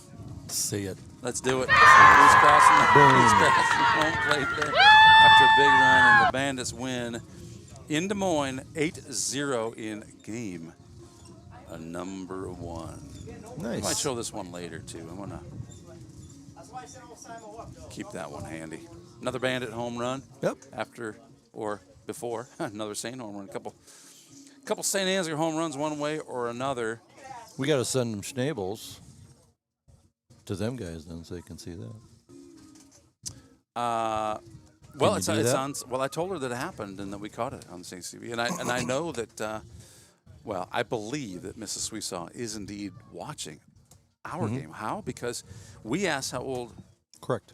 Well, Lincoln was. Lincoln was, and she She would- responded that she he would just know. turned 13. She would definitely. If anybody would know, Keely would know. All right, so they're getting the field prepared here. Again, we're running very generic sponsor roles right now. We want to thank those sponsors who have agreed to participate in Saints TV sponsorship this season with us. And so in order to do that, we've created this just kind of a roll through of the sponsors. It's quick, it's efficient. We'll continue to use this one and build on this one as the season progresses. In the meantime, we're working on building some of our more, I'll call it fun ads. They're fun, they're unique, they're exciting, they're sometimes quirky, but people seem to enjoy them. And I think Are this you doing last, that? Are you putting those I'm doing things some together? of them. Duke Scoop has done a couple of them. Oh my Okay. goodness! And there they are. Bless your heart. Thank I you, Nancy. smell This is some amazing. pork loins here. This is amazing. Life is Thank good you so right much. here. Life is so good. Yes, it is. So, if you want to participate and become an or become a supporter of Saints TV, we get so many views on this stream. There you go. We ordered you 2. Look Diesel. at- there we go. That's knew you 2. needed Look 2. at this. Yes. Thank you very, very much. Oh, yes. Thank you. There, see? I can't just walk out now. You cannot just walk out. We're going to have to take a little break so you don't have to hear us Well, and then snoring. chopping down And then some old snoring pork after that. loin here. Exactly. So, yeah, but we have a new feature this year on the Saints TV advertising. We have our standard rates for certain things that you can guarantee in many businesses like Wold Rim, Farm Bureau Financial Services, Brian Putney, Paradise Pizza, and more, Adams Painting and Drywall. You see them flashing up there, right? FSB, that's Farmer State Banks. American Legion Post 358 here in St. Ansgar. Focus Insurance Team. Those guys are a great team. There's so many of them. LR Falk Construction, How many of St. them are Ansgar there? State Bank. I think that we have over 40 sponsors, Wow. including grain millers. Awesome. Yeah, Mitchell County Regional Health Center is a great sponsor. They actually have done things like $100 per home run. They've done that in the past. We didn't get a commitment from them this year. Maybe they knew that Schnabel was going to be hitting all these homers. Yeah. But we might reach out for them on that one. They'd love to participate. They'd love to do special things. And maybe your businesses out there want to do special things. Like, hey, I want to make a special donation sometime when something really special happens. Well, what is that thing, right? Is it a stolen base contribution? Is it a every time there's a homer or a triple or a double hit contribution? Let's have some fun with this. 100% of the proceeds go back to the St. Ansgar school system. Stolen bases would be good. That'd be fun. You know, for pitching, strikeouts would be good. Strikeouts would be amazing. Mason had a bunch of them last night. Right. That was fun. Yep. There's a lot of opportunity there to go ahead and just put your name on a play that you can pay for or donate to or whatever the case may be. And Yeah. there's all kinds of them. Between got the it. strikeouts, we could have a double play or how many runs scored, that sort of thing. Yeah. Yep. Games ended early. Yes. Yeah. Yeah. We've only played 2 so far this season. We're 9-0. We've only played 2 games to a full 7 innings. That's something. right. And that's what I was talking about there earlier. There were how many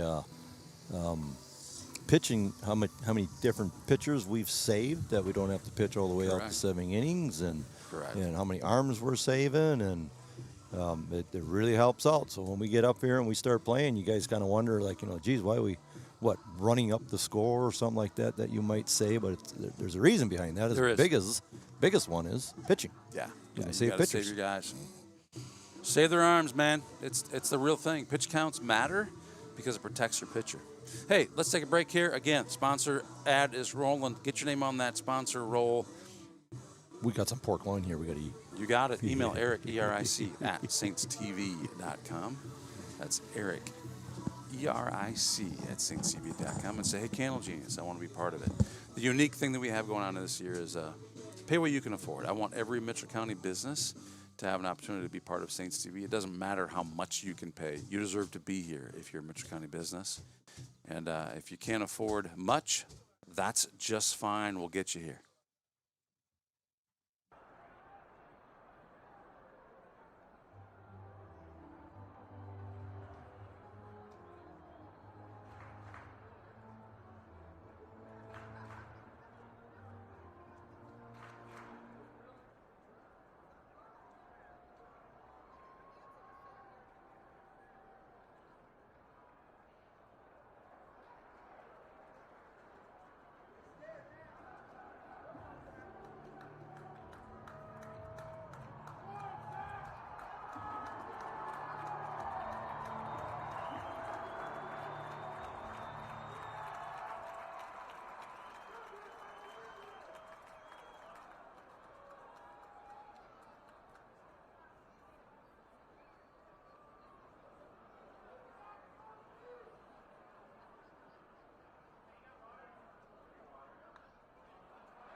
it does work. We got. It works. Oh, I'll put it like the bill of my hat or something like that. So Oh, you this is the. that, This is the everybody diesel would see view cam. exactly that what I see. This is the Tape diesel it view right cam. here like this or something. We just gotta turn it like that. There we go. How about that? How about you guys are on it too? Yes. Now I just gotta know that I gotta move slowly. You do need to move. That's gonna be hard for you. You can see the So, popcorn. this way. You can see the popcorn. Yep. going on. So this is our lipstick cam. Show a picture. Oh wait, I can show a picture. Okay. Is this something new that you just purchased or what? No, we haven't. So here's what it is. Looks like that. You can put it anywhere, right? I don't know. I guess you can turn it too if you want. That's freaking fun. But all right, so what's the goal? Why would we use a lipstick cam? We used this camera at Diesel a couple years ago. Okay. I'm not gonna say it's got the best image quality, but what it does do is it gives an excellent field of view in a very small space. And we actually had this one positioned. Hard to watch, right? But it positioned on the top of that fence over there 2 summers ago. It's a long way away from here, so sometimes the signal doesn't come through amazing. Go spy on Meyer. We call it spy on Meyer cam right there. I spy a Meyer. Yep, spy on Meyer. That's enough of that madness. Wow, I'm just glad All right, it works. we got lined up for this game. We like written copies and stuff. Holy cow! I'm make sure I don't get these goofed up here.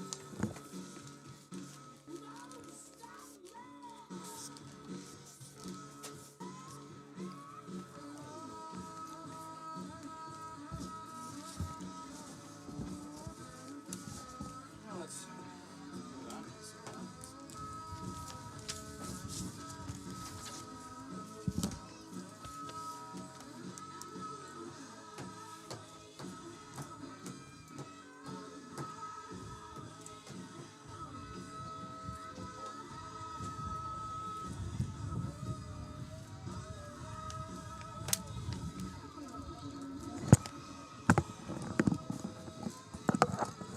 Check, check, check.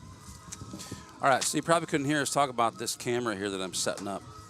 It's probably just a lot of nonsense, really, right? So this is it's a tiny little camera that we can mount anywhere, and you can kind of see, hey, here's a little background. Hey, what's going on Saints TV? Well, we got a camera there that's capturing what's going on in the infield. We have one here this camera here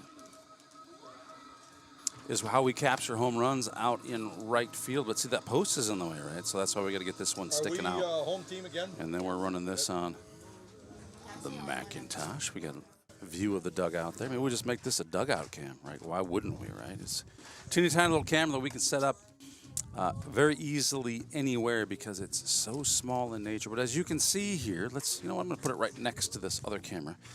And we'll get a view of, hey, what's the difference between like this camera here and this one? Well, there's your view. See, it just doesn't give the quality. But the quantity's there, friends. You can make it happen. So we might play with this just a little bit. I don't think we have any ability to zoom. We don't have any ability to do anything except look at the picture that's coming through. So I'm going to take a moment here. I'm going to set this camera up just for fun. Why not?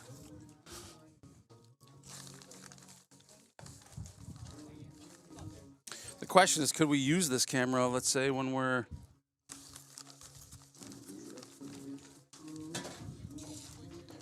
at away games? This thing will fit nicely between the fence. There, I just got it mounted right now. So we're gonna. What's going on? Get me a button for this thing.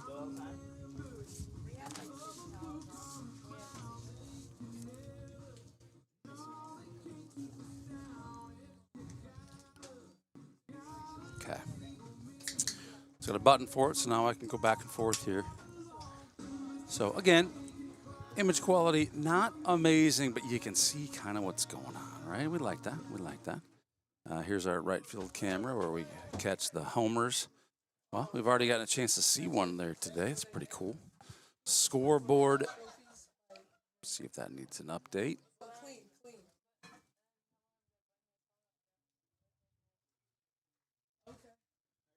I think Papa Cass Scott Winia for running the scoreboard today. Okay. So here's what I'm going to do here, just for fun. We're going to take a look at this image right here, and we're going to see if we can make the image look any better with...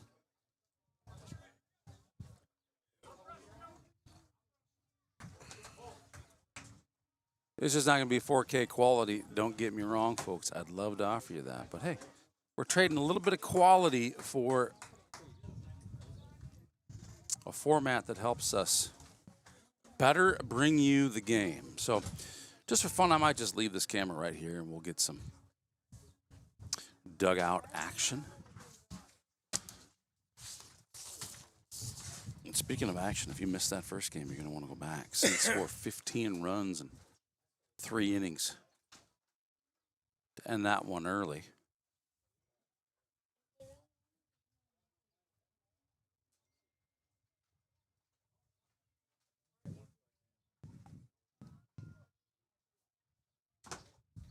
So 11U also playing in Des Moines. Thank you, Keely Seesaw, for the update from the 11U team. The Bandits, by the way. So we're already talking about Bandits. 12U playing their first game, winning 8-0 in that one. They play again at 12:30 p.m., so they're 45 minutes away from scheduled game time.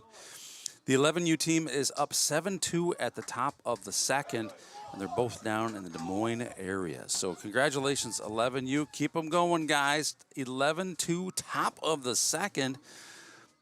That's a pretty amazing start. Keep it rolling. Don't get too cozy. That can happen sometimes, boys, but I know these guys are all very well coached. So anxious to hear how those guys do throughout the day as we stream this one. It's a hot day outside, but I'm telling you what, it feels amazing upstairs. We're in the shade. We've got a breeze. A great day to watch a baseball game from where we are. Thank you, Grandpa John, for the pork sandwiches. Delicioso. So delicious. And we're getting ready here, as you can see, to start the second half of today's doubleheader. If you're just joining us, Saints win that one in 3.5 innings, which means Saints only had 3 innings of at-bats. Surprise, surprise. Highlights of that one. Surprise, surprise. Grayson Falk gets on base by being hit by a pitch, and then he also got on base by being missed by a pitch. Weird. As well. Stranger than fiction. He's a 9 batter. And they just know when to deliver one. Well, I just got done eating up 2 of these pork loin sandwiches from Grandpa John. Grandpa John. Awesome. Wow. Thank you very much, Grandpa John. They are awesome. I will never turn one of them sandwiches down. Oh, they're amazing. I would recommend for anybody that's got the opportunity to go ahead and inhale one of them, do so. Yeah. And that's kind of what you have to really force yourself to take your time and eat it because it's so delicious. You want to, as you just said, you want to inhale it, but you got to just savor it. And it's so hard to do when it's so delicious. And you know, right? Correct. It's never going to be better than it is in this moment because it's not getting warmer and juicier and more delicious as it doesn't get eaten. So you just want to consume it. And hope that he's got a dozen more for you because you feel pretty bottomless while you're enjoying one of those. Thanks, Grandpa John. So St. Ansgar's out there warming on up. We got Zach Jensen on the mound here for the second game here tonight. And we've got also Seth Schatz is going to be catching second game here. We'll get through the rest of the lineup here in just a minute. Jensen goes ahead and delivers pitch 1 for a ball. We got Grayson Falk at third base, Porter Sweesaw at short. Who we got second base here? Porter's at second. Port's. He is. Port is at second. No. Yes. Yeah, Grayson's at short. Grayson's at short. And Connor Mullenbeck's in third. There we go. Connor Mullenbeck's third. Grayson Falk's at short. Port's at second. Mason Beelan's at first. We've got Joe Clevenger out in right field. Tony Schnabel out in center field. And Shell's out in left field. So a little bit of difference on the infield look. Port's going to wonder, why do I get to only make this short throw from second base here? I don't think I've ever seen him play second base before. Well, so let's think about it. Why would you do it? If you're coaching, why would you put Porter at second? We'll just wait. That's the rotation as far as pitching goes. So Jensen goes ahead and delivers a 4-pitch walk. Bulldogs got their leadoff guy aboard. That's always a good thing if you're the hitting team.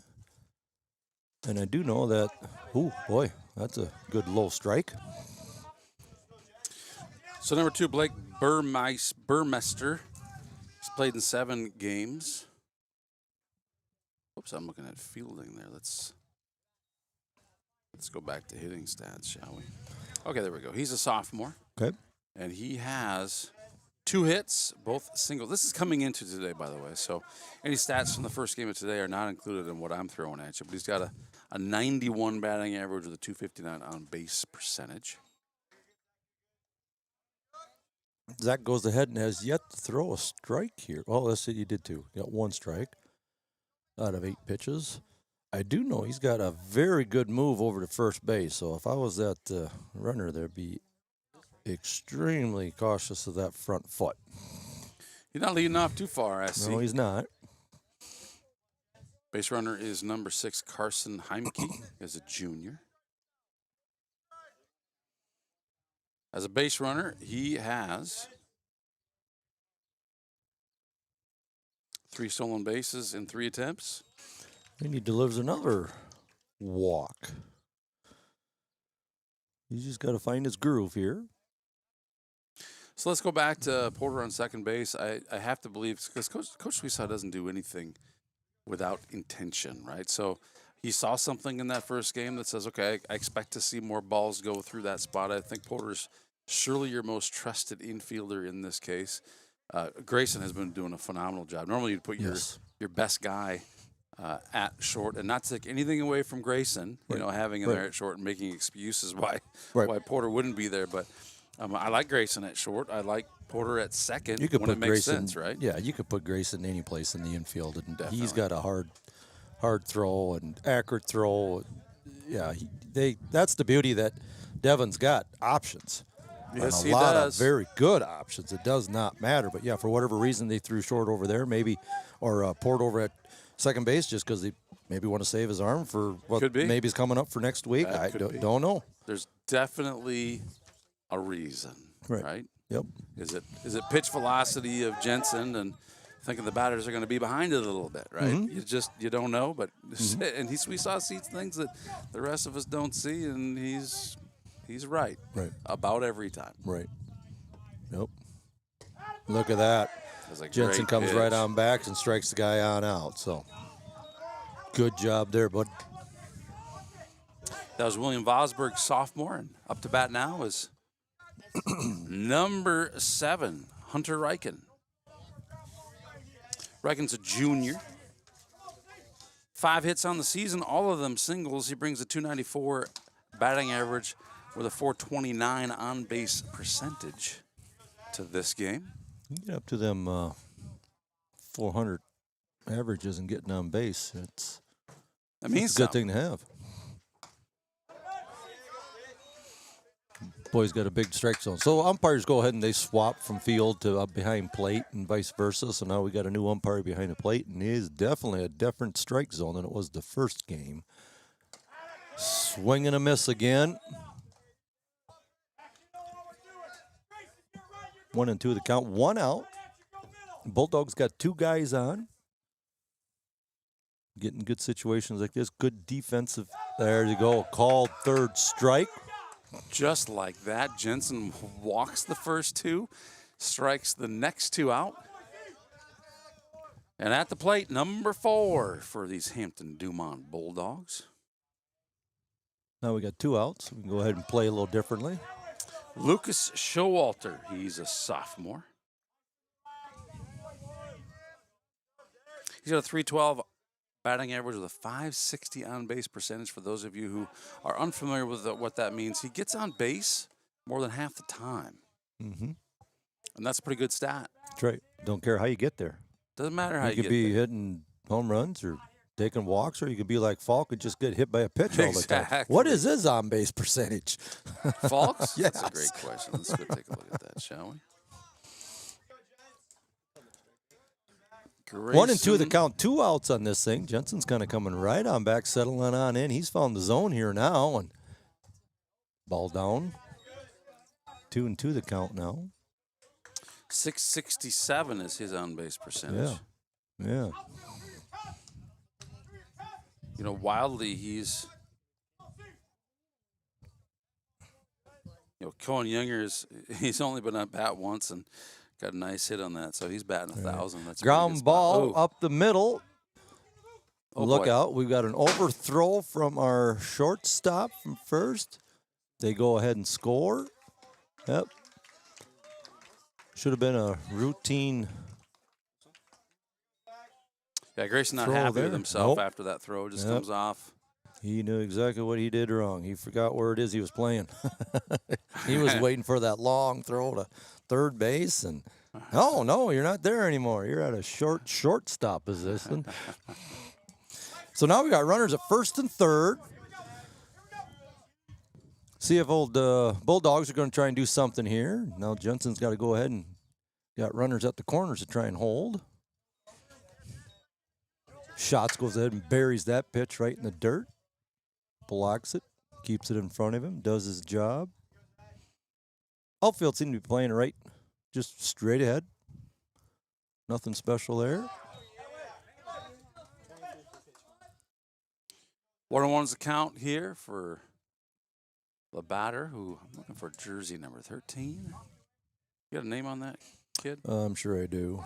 Brody Peters. We got a runner down the second base. We throw deep, cut short.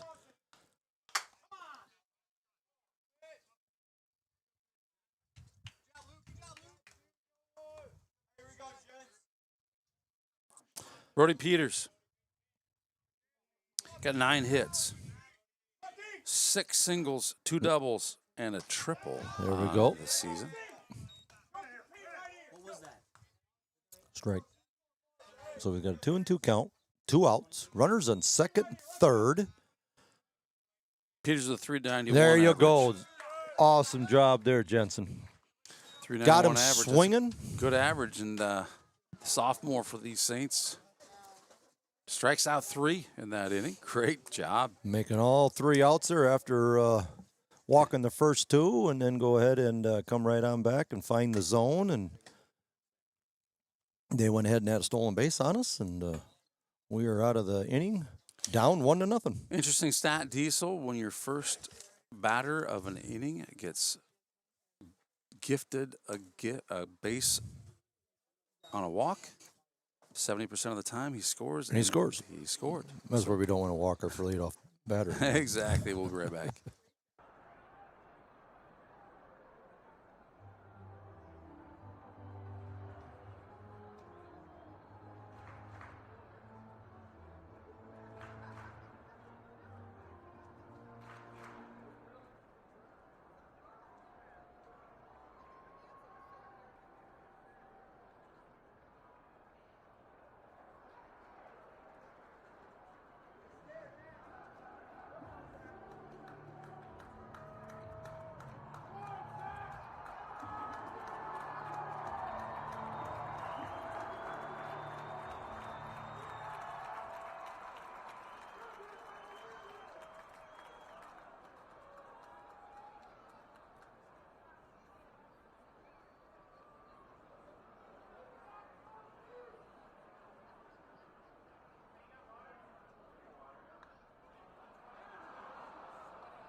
All right, try might be for the pitch. All right, here we go. Schnabel up to bat for these Saints. He hit a dinger in the last one. Let's see what he's got in store for us here. Takes a ball high, so we've got Tony, Connor, Port, Mason Beelan, Zayd Shell, Jackson Vrooms DHing for Jensen, our pitcher today. I see Seth Schatz in the lineup in the 7-hole.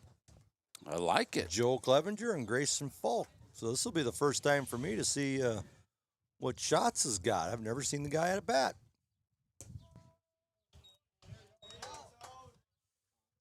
Take strike 2. 1-2 the count, nobody.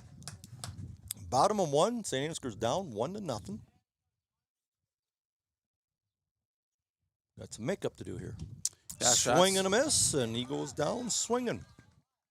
Schatz has nothing but zeros behind his batting stats, so I'm guessing this is his first time hitting. Yes, it this is. year. I don't think I ever seen him hit last year. Did he get in that bat last year? He did. I believe he did. Jeez. Well, couldn't have been too many of them. No, Digits, definitely not. Definitely not. Okay, pitching is number 14, Connor Miller. He's played in 5 games, 138 total pitches.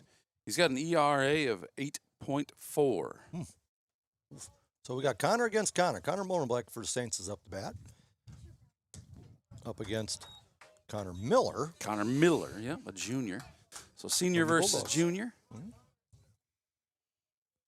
See who wins this battle. 1 out for the Saints.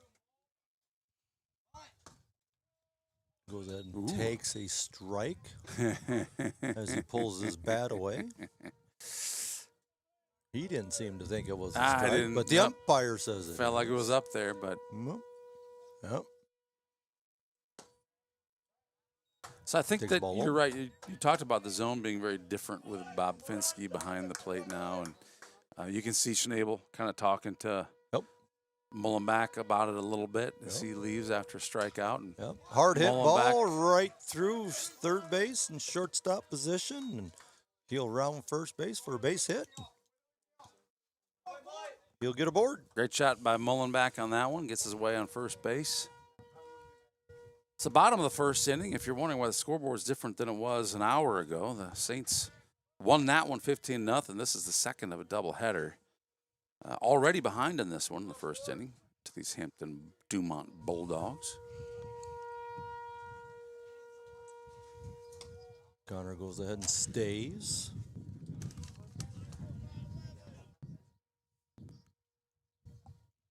Porter Sweetsaw up the bat. Is Port the only one with a white helmet? Or does Yinger wear a white helmet too? What's that? They have all sorts of helmets out Do there. they? Yeah, they have one of them. We got a steal. So Connor that was goes ahead- interesting. Yep, he goes ahead and so I'm assuming he's bunting strikes. Apparently that was a strike, and he let her go. I feel like it was a fake bunt to just get the catcher just enough out of position so we get the runner over. But correct. Maybe he would have bunted a strike. You know, it was the second baseman was out of position on that. I don't know if that was because of the throw or if he just was not going to play the bag. So I don't know what happened. Yeah, I was surprised to see where the second baseman was when that throw came through. I think he was just out of position. The throw was out of position, or I think the pitcher was out of position. Base hit for Port. He's going to go ahead and round. They're going to go send Connor. He's going to come on in the home plate, and nothing doing there. The cutoff guy takes it, holds it, keeps Porter at first base. So Port, another RBI, single. Good thing that Connor went ahead and stole second on that. Got him in the score position, and Port standing on first. We still got 1 out, and we just tied the ball game up. We talk all the time about getting the kid to second base as a potential scorer on a base hit, and that's why, because he's taking a good lead, right? That ball is far enough away from home plate that a fast kid like Connor Mullenbach can take that beautifully hit ball by Porter and find his way home. Mason Beelan up the bat for Saints. Got a test fire whistle going on in the background if you hear that. Every Saturday at noon. There we got a fly ball going out to center field. Center fielder comes on in, makes the catch, and Port retrieves to first base. Nice catch by the center fielder. He had to come running in on a kind of a not a pop fly, but more of a line drive. And good Yeah, he thing didn't have a lot of time to get under it. He's no, he took about 8 steps ahead, and good thing he caught it, because if it didn't, it would be rolling halfway to the fence.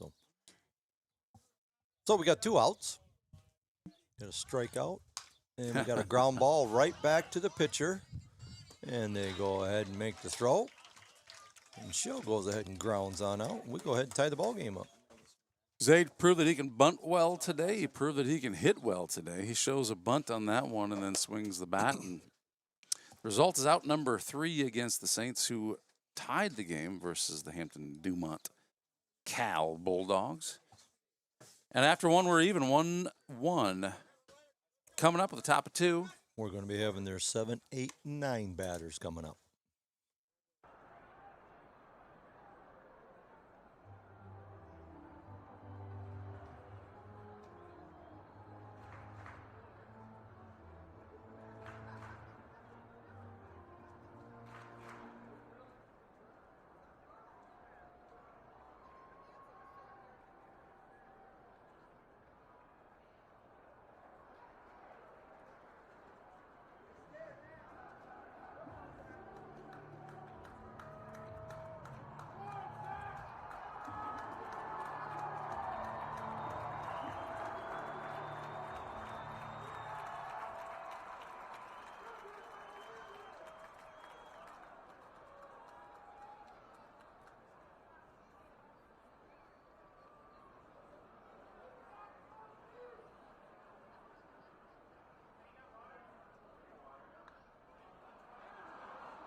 All right, let's get back to it, shall we, Diesel? Yeah, let's do this. Defense is all about the same. Jensen's still on the mound here for the Saints. They got to get their pitch call going here. There we go. Figure out what they're throwing. Jensen delivers, ball up. Bottom of 2 here. We went ahead and tied the ball game on up. The bottom of 1, 1-1. See if Zach will start out a little bit better this inning than he did last inning. He walked his first 2 batters, and one of them ended up scoring. And then after that, after about the first 2, and then he struck out the next 2 and base hit, and then another strikeout. So recovered nicely. Yes.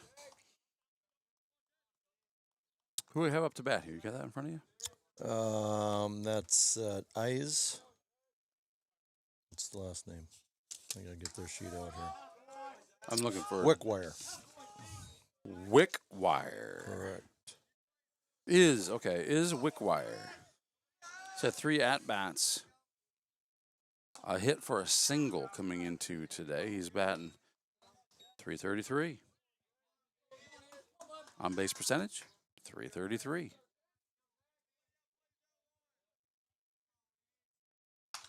Swing on down. Beelan's going to go ahead and eat it on up, take it himself, and grounds him out.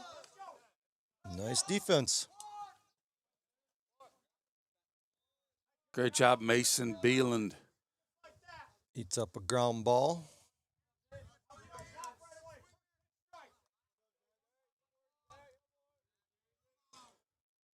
Playing very good defense. I mean, that foul cat out there is short of a handful of errors that I've seen the defense make here this season out of 8 games. And yeah, so playing very good fundamental baseball. That's a good thing. We don't have snowball fights out there and things like that, and overthrows, and that is all the defining the skill at the lower level where the Bandits are here today. Oh, man. I mean, Yes, sir. That's where they're just perfecting their throw, their technique, and swinging, all of those things. It takes so much time, and that part's all done, and that's why it is we got such a great high school program because of the lower level little league teams that we have, and kudos to all the parents that are out there getting their kids to the baseball games and the practice. And we got a pop fly behind going out of play. But as a little league coach for many years, there's just a ton of hours. Yeah. And gas and always eating out. And it's expensive, isn't it? Oh, yeah. You don't normally eat a meal at home during May and June. So we got pop fly going deep shortstop, and Grayson Falk goes ahead and tracks it on down and eats it up. Good job by Grayson on that one. That was Elia Cruz, sophomore. Got his bat on that one. So we got a ground out. We got a pop out. How about we do a strikeout? How about that? We ain't had that yet. Not this inning we haven't, had we? No. Up to bat, Jacob Rodriguez, a senior. 294 average, 455 on base percentage. He's there, hit by pitch king. He's had 5 hit by pitches coming in here today. Do him and Grayson know each other? Hold on, I might be wrong about that. Swing Yes, and a miss I'm right. again. 5 is the number. Yeah, 5. I think They probably were comparing bruises before the game. Yeah. I think maybe I'm going to get called on this one. Do a strikeout here. Look at that. Oh, look you Just there. like I said. Just like you promised. 3 Diesel. swings, 3 misses. I love it. I love it. 3 up, 3 down. You don't get any better than that. That's good pitching right there.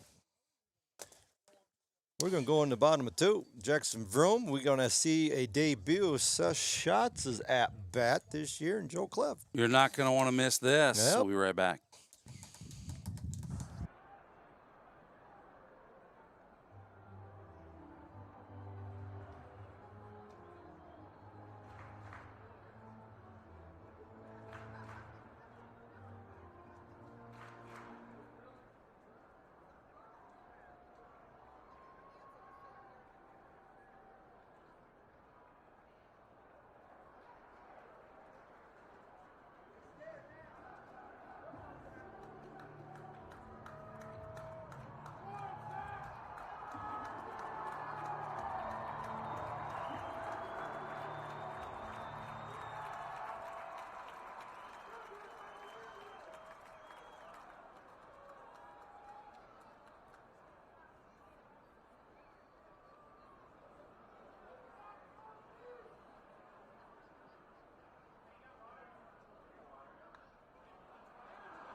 Thank you.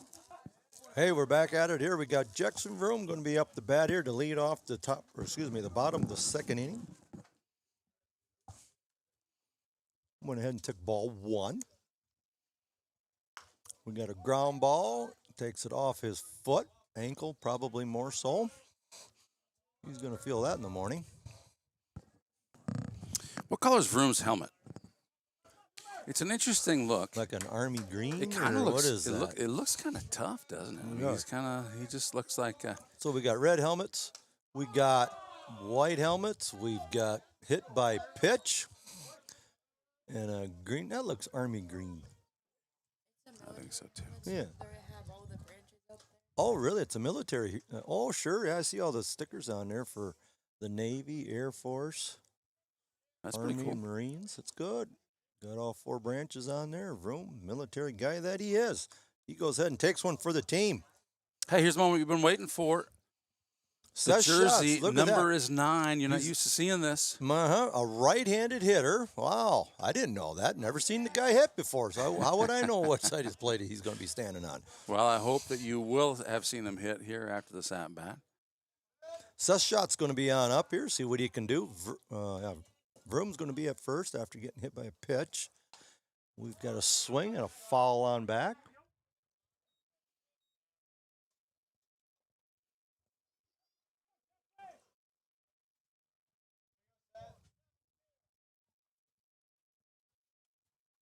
Takes the signs from Devin. Probably don't have a whole lot going on here. We're just going to go ahead and see if we can just get the bat on the ball. And he goes ahead and lays down a beautiful bunt.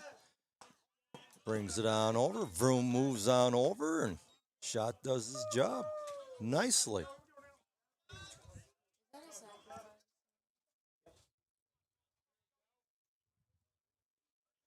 So does the job as a batter. Goes ahead and moves Vroom on over to second base. Gets him into scoring position.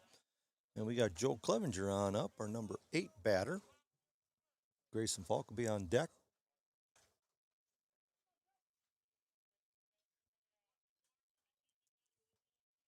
I wonder what was the deal? What was the deal? How come he got a military helmet like that? Just because? That's just what he wanted to do? Joe Clev goes ahead and takes a strike. I suppose Vroom just thought it looked cool, so he thought he'd just buy himself Why a wouldn't you, green right? helmet. Well, they were on the Memorial Day. Oh, sure. Memorial Day deal. Clev goes ahead and hits a line shot out the left field. He's got to retrieve way back to second base there, Vroom. Whew, He second gets back in baseman does a time. great job of not letting that get past him. Right. But that's a hard hit ball. And that- Coach is happy with that. Just about burned the left fielder. He had his glove up there, take a little leap off the ground just to get to it, and good thing he did, because I would have definitely went all the way to the fence. So Clev goes ahead and flies out to the left fielder. Vroom's still standing on second base. We've got 2 outs. We got Grayson Falk up to bat. And I'm just going to bet, just a hunch, Oh, Grayson. just a hunch that maybe he might get hit by a pitch again or missed by a pitch. One of the two. One of the two. Yeah. We've got timeout here. We got something. We got a bat on the field we got to get rid of. Vroom's still standing on second base. Grayson Falk up the bat. He goes ahead and takes a strike. Devin kind of looks at him and said, dude, that pitch is in there. Hit it. We don't need to take that. But Grayson wanted to take a pitch, so I guess he's going to go ahead and take a pitch. Bet he doesn't do it again, though. Low. 2-1 the count. 2 outs. This is like picture perfect baseball weather. It is, isn't right it? here. Got a slight northeast breeze coming through here. I mean, we're fortunate 80 we're sitting in the degrees. shade. Do Right. the Oh, kids yeah. feel the same way as we do? Well, yeah, they probably got shade or shade in the backside of that dugout, so they're fine. But we got tents up, keeping the sun off. We got a hard hit ball going to shortstop. Okay, 2 outs. Vroom takes off, but they make the play at first base, and 4 up, 3 outs.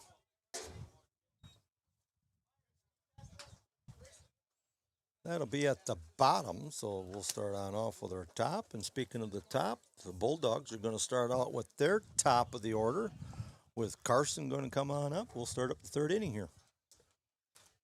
And we'll be back right after this. We're getting some new ads loaded. Hopefully these things are going to roll okay, but let's see how this goes. We'll be right back.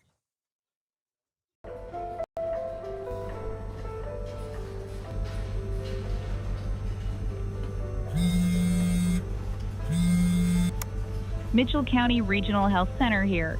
Just calling to let you know your test results look great. And you'll want to get 2%.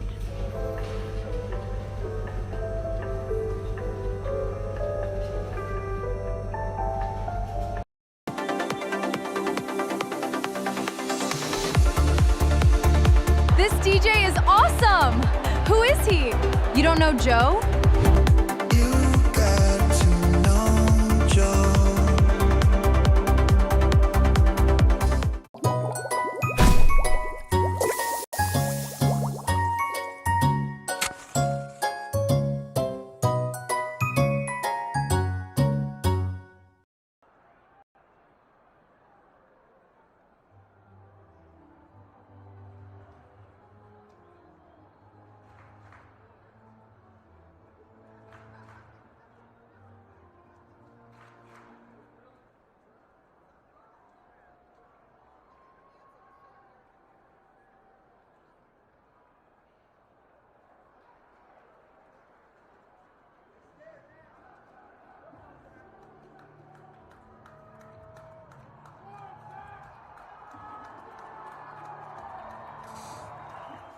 Diesel, I'm glad that you decided to stay for both games today. This is amazing. Well, Thank if you, we my can friend. go ahead and do this another 4 innings, that'd be great too. But you don't know. You just don't know. It's way too nice a day out not to be watching a baseball game. So I'm not going to miss this opportunity. We were just commenting on your new advertisements there in the break. Yeah, thank you, Duke Scoop. Yeah. He put those together. Those are the 3 that we have right now. We're working on some others as well. But You got to get to know you got to Joe. get if you don't know That is a that good guy, one. you That gotta is get to know him. that's the first time I've seen that. Zach Jensen still pitching for the St. Ansgar Saints. We got a pop fly going up to first baseman. Mason Beal camps underneath and catches the ball for out number 1.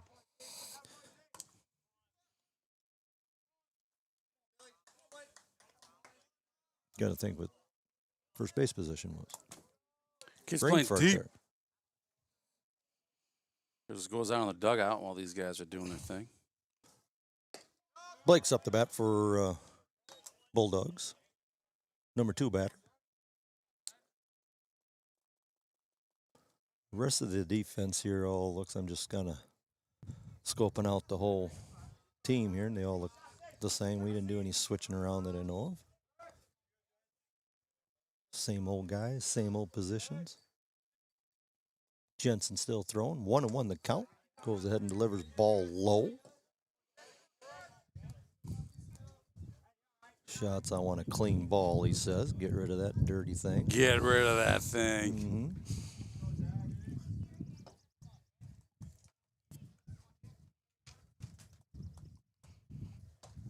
All up.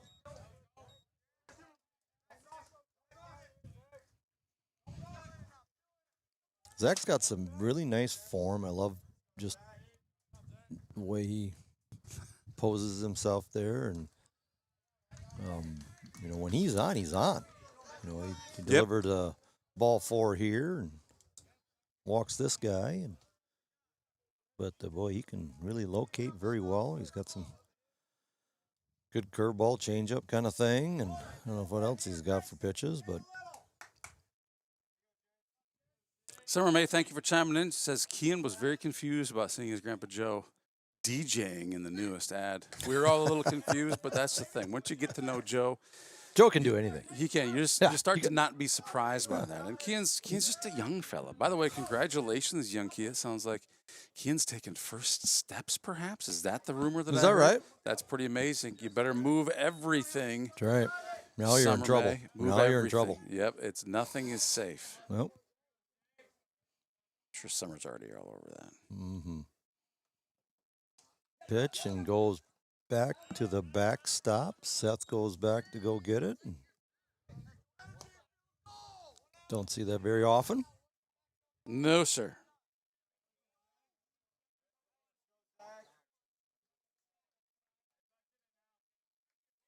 So, Bulldogs got a guy on second base, 1 out. Goes and delivers a strike there. William Vosberg, the sophomore, with the swing and a miss on that one. He's got 8 hits. Swing and fouled on back. Oh, the Polaris Ranger's back. Geez, that one went way back. That's back row. Almost hit that Chevy pickup. That would have made a way big ding in the hood. Swing and a miss on that one. Vosberg not pleased with himself after swinging and missing. Yeah, he went chasing after that one. They so did. it looks good for a little while, then it comes in and just dives away on you. Now Jensen's got an arm. We know that. Like you said, if he can. Foul back. Number 7, Hunter Reichen, behind on that one. He's got 5 hits, all for singles coming into today. Ball low.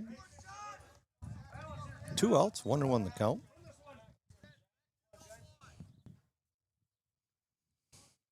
See if we can keep that guy at second base. And damage control here. Pop fly going out to the left side. Someone's got to talk, and we got the second baseman. Porter's going to go in and get it. And Beelan retrieves the first base, and pop fly gets him out. Again, great communication. Mm-hmm. Of course, we saw Colin Mason Beeland off, and the Saints are going to get a chance to put some runs on the board. Had no problem scoring runs the first game, but this game, Yeah, they're a little little different. harder to come by. See some right. zeros on the scoreboard. That's why you there. can't take anything for granted because it's a new game, new pitcher, new whatever the case may be. Nothing's guaranteed. You're right about that, sir? You are So- right about. We're going to start on off with our top, Tony, Connor, and Port.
Schnabel. Leading us off here for the bottom of 3. We did miss his first pitch, which was a ball, so he's got a 2-0 count right now. Still 1-1. Still battling. They get some runs on the board here. Change that straight number to a crooked number. Yes, sir. Was that a strike? I feel like it. Kind of Yes. was. Thought. 2-1. What was this thing? He did. Devin said 3-0 though. So, okay.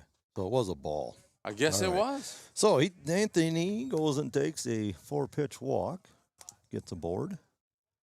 Yeah, the umpire kind of looked like it was a strike. He motioned strike, but called ball or something. I don't know, kind of different. Whatever. A little confused on what he was going to do. That happens, It you happens. know. You have that. Can't be perfect all the time. So Snabel goes ahead and takes a lead. He goes ahead and takes off, go down second base, and Man, He he's got quick in and he's there. under. That catcher's so good, and the Saints have found a way to get Yes. on base. boy, they're close. Way close. I'd be just tell the pitchers to do just keep him one step closer, something. Well, we keep on going. So Connor Mullen backs up the bat for St. Ansgar. Schnabel will go ahead and take a lead on second base. Oh, he takes a bunt, and it hits the edge of the grass and goes foul. About as good a bunt as you can have, with the Yep. exception of how that grass is cut like that. Yep. If that would have been just another 6 inches further, it would have been on the grass, and it would have just died Yeah. right there. He would have definitely got the first base, and Tony would have been on third, and that would have been a great play. And even at that, you got the third baseman that's that far back, and if that's the way they're going to play it, they got the first baseman up on the grass. He squares around the bunt again. Wow. Safe again. Close. Your base running just has to be so good Mm-hmm. to continue to do that with a catcher that good behind the Right. plate. But So Tony goes ahead and takes third base now. Again, another bam play right there. It's close. well, and how much do you trust Connor? Like, you might think about bunting him here in exchange for the run Right. if you thought he could get it down, because Right. a bunt that goes foul will be With an 2 out. strikes, it'd be an out. You don't Yep. want that, right? On the other Yep. hand, maybe you just let Connor hit. Yep. Either case, you want to get Schnabel in to take the Right. lead. We got nobody out, so let's go ahead and let him hit. Let him swing. I like He's that. proven that he can hit the ball, Oh, yeah.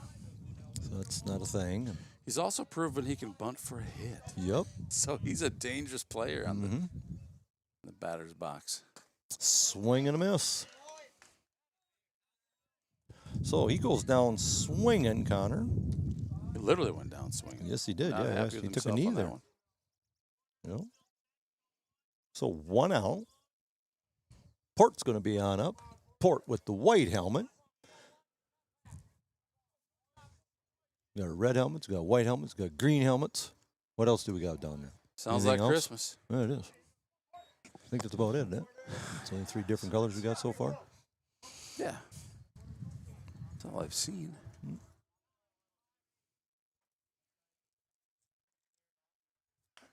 Think we got something going on here? 1 out? I think we need him to score. Yes, we do. Yes, we do. And we know We got Porter- a ground ball down third base, and he takes off right away. Third baseman. Yeah. I think I would have tried at home, but he took Well- off immediately when he hit it. You're exactly right. But Yeah. I think, again, Devin's watching things, right? Yep. And so I think you and I can see what Devin sees there. That Right. third baseman has never looked at home. He has Correct. not once looked anywhere other than first base. So I think for Coach Sweesaw, it's like, we're going to send Schnabel. We're going Right. to take our chances on that. And sure enough, the play was at first. The scoreboard says +1 for the Saints, so we got 2-1 as the score with 2 outs. Mason Whelan up to bat. Takes a strike. Well, at least we changed that straight number to a crooked number. That Yes, was the goal sir. this inning. That's right. Well, you got her 2, done. 3, and 4s are all crooked numbers. Number 1, that's a straight number. 0, straight numbers. Don't like straight numbers. I like crooked numbers. Phelan waits on that one, pops her straight on back. I think that kind of woke somebody up there that was It feels like it watching does the that. game, and it's about 3 steps below where she was sitting. And whoa, what was that? It's raining baseballs right now. Mason Whelan got an 0-2 count on him now. He's going to swing. Got a ground ball going to first base. Nobody's at first yet. First baseman covers it on up. Grounds on out. And just like that, We got, score at least. We got a We got score. her We got going. 3 innings in the books. It took us part of 1 inning last game to score 2 runs, but we're 3 full innings into this one. The Saints leading only by 1, and we'll be back right after this with 5, 6, and 7 batters.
All right, we're back.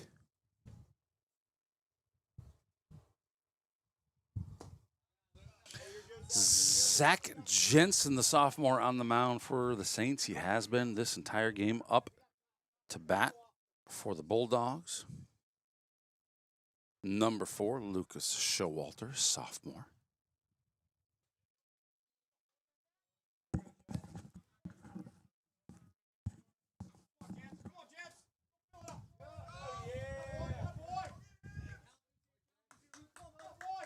One and one is the count. We have 0 outs here. The top of 4. Saints, who won the first game handily, are up by 1 after scoring 1 in the bottom of the 3rd inning.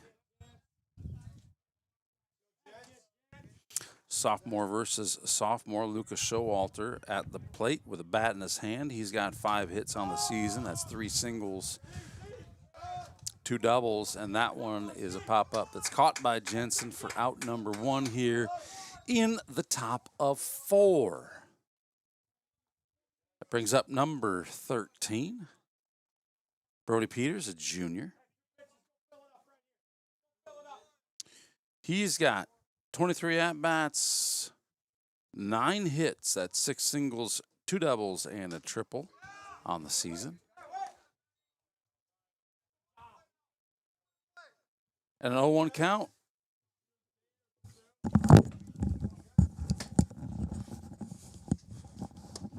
What'd I miss? You missed a pop-up to the pitcher for out number 1. There we go. That's easy enough. First pitch, too?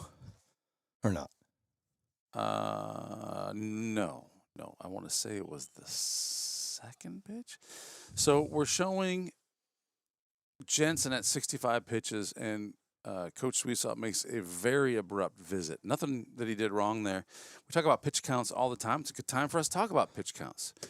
If he stops pitching today, he can legally pitch Tuesday? The 3 days? 2 days. 2 days rest. So Sunday, Monday.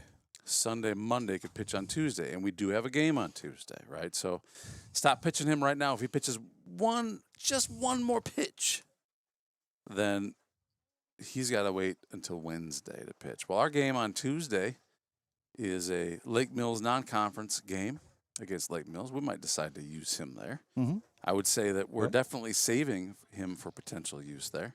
What do we got coming on the mound here now? Who's that guy? Number 13, the tallest guy, I believe, on the team. Number 13 is a junior, Hudson Sparrow. That name sounds familiar. Yes. You know that guy? I do know this guy. That's good. I do know That's this good. guy. So is this his first pitch in here, varsity this year? That's a great question. He's pitched some JV this year. I don't Okay. know that I've seen him in varsity side, but I'll check the stats real quick. Yep. See where he's at. Warming on up. Number 13. I had a kid that wore number 13. Did you? Which one? Oh, yeah. Colin wore it. Colin wore 13. And Carter wore it. Oh, they both wore 13, Yep. huh? Yep. So Hudson does not have any varsity pitching stats. So just like you saw Seth get his first varsity at-bat of the season, you're going to see Hudson get his first varsity All kinds of of the debuts season. here to this I game. know, you know, Wow. that's a great thing about these Saturday games. That's isn't right. It? Like I you see know. things you wouldn't see. The Saturday non-conference doubleheaders. Yep. There's always good stuff to see. Good stuff. We've got Waterloo Bucks tournament coming up sometime too. Love always going down there and playing. Yep. That's always fun. And usually it's so many years we would get rained out. Because it's always hot and muggy, and a storm comes through, and but it's always an awesome time down there. You get a bunch of parents to go down with, and you either feed the team or you go out and get a meal someplace. And Waterloo, usually Texas Roadhouse always seems to be the thing Is that the to spot? go hit in Cedar Falls. Texas and, Roadhouse, yes. huh? Yep. Proud So sponsors of Saints TV, Texas Roadhouse. Huddy's going to come on in. We would call him. Is that right? We can call him Huddy. That works. Okay. He gets to work on a batter who's already been worked on a little bit. 1-1 is the count. He went ahead and threw his ball 1, 2, and 1's the count. He goes ahead and puts one up again for a count of 3-1. Hudson Sparrow again back on the mound for the Saints. See if he can come back and go get this guy. Hudson was a kid who playing youth ball always just had some wicked movement to his pitches. And I think that when he was younger, he kind of had a gift to be able to really work the zone, but do it with pitches that kids have never seen before. So Sure. here at the high school level, that's a little different. These kids have been working on some things. They've been trying some different things. They've been Right. working on. They spent some time looking at curveballs, and so it doesn't come quite as easy, maybe, as it used to for Hudson. But he still loves a challenge. He goes ahead and walks the guy, gets him down the first base. We got one out.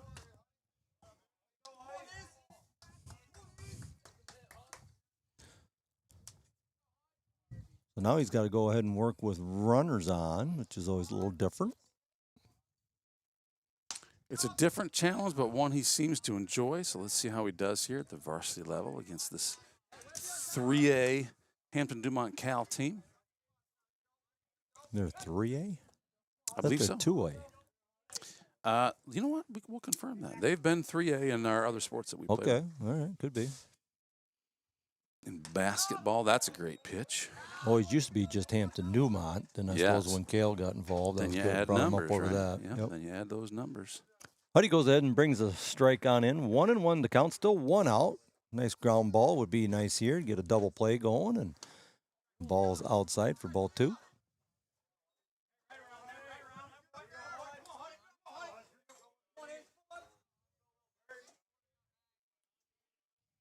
Yes, Hampton-Dumont Cal is indeed a 3A team. They're in the North Central Conference. Head coach Matt Lokenvitz show enrollment of 321.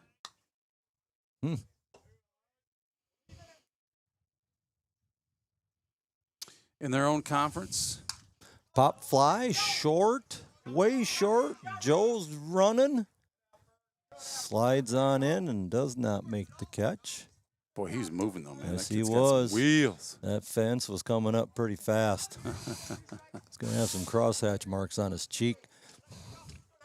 So So- in Hampton-Dumont's conference, which is the North Central Conference, Webster City leads Algona over Humboldt, then Clear Lake, said Edmond, and Hampton-Dumont Cal sitting in 1, 2, 3, 4, 5, 6th place there in the conference.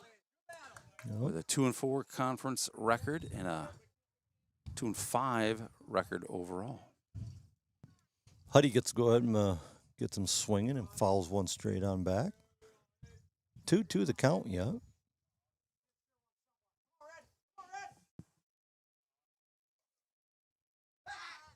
Yep. Oh, good throwback. Good throwback. Good dig by Mason. I like having him at first base. Mason's doing a good job. Oh, yeah. We think talked last night. We missed Colton Winia too. You know, coach has got a lot of options for all of these infield positions, and Colton Winia is a heck of an athlete who just hasn't been playing. He's had a bit of a lingering injury, so Oh, yeah. so that I'll say it makes it easier to decide who you're playing where, right? Right, But Mason's yeah. doing a great job at first. I Yep, like him. got a there. runner. Oh, if that's caught, that's an Yep. out, and just.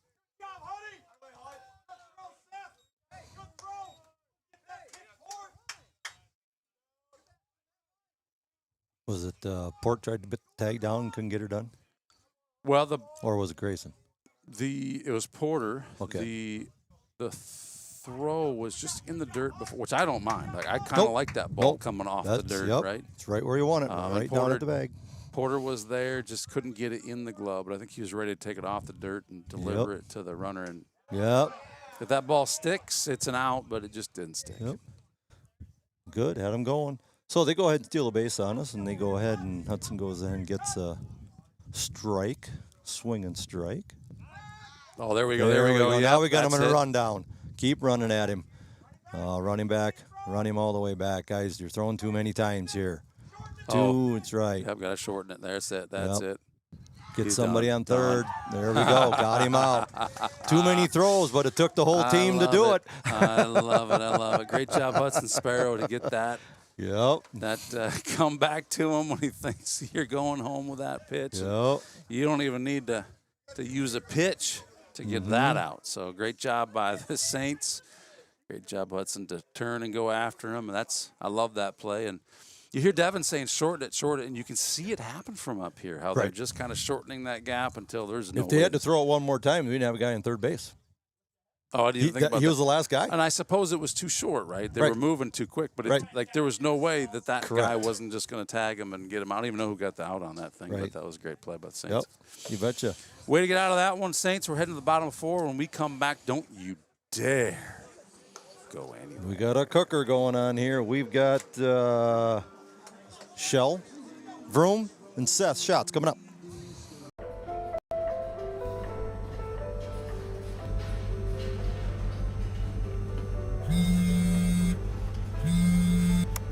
Mitchell County Regional Health Center here. Just calling to let you know your test results look great. And you'll want to get 2%.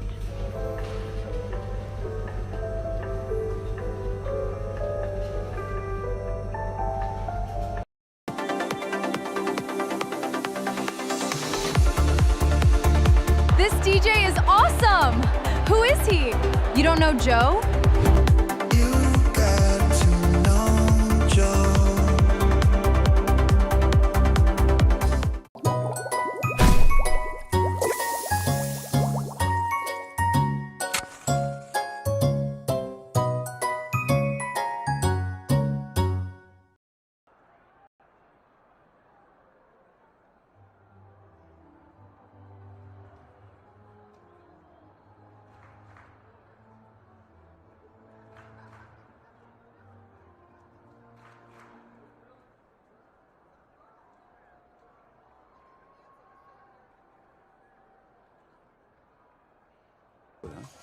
Bottom of 4. I can't believe it. We got Seth a comes big out hop. swinging. Look at that. He's going to go ahead, and the third baseman can't handle it. And I said Zeth. I didn't mean Seth. I meant Zaid. But you know what I meant. right. He got on there, the old number 1 himself. Unpredictable. Unpredictable, this kid. Is it a bunt? Is it a swing? He takes the first pitch and finds his way into first base on that. Bringing up the green helmet, military supporting Jackson Vroom. Mm-hmm.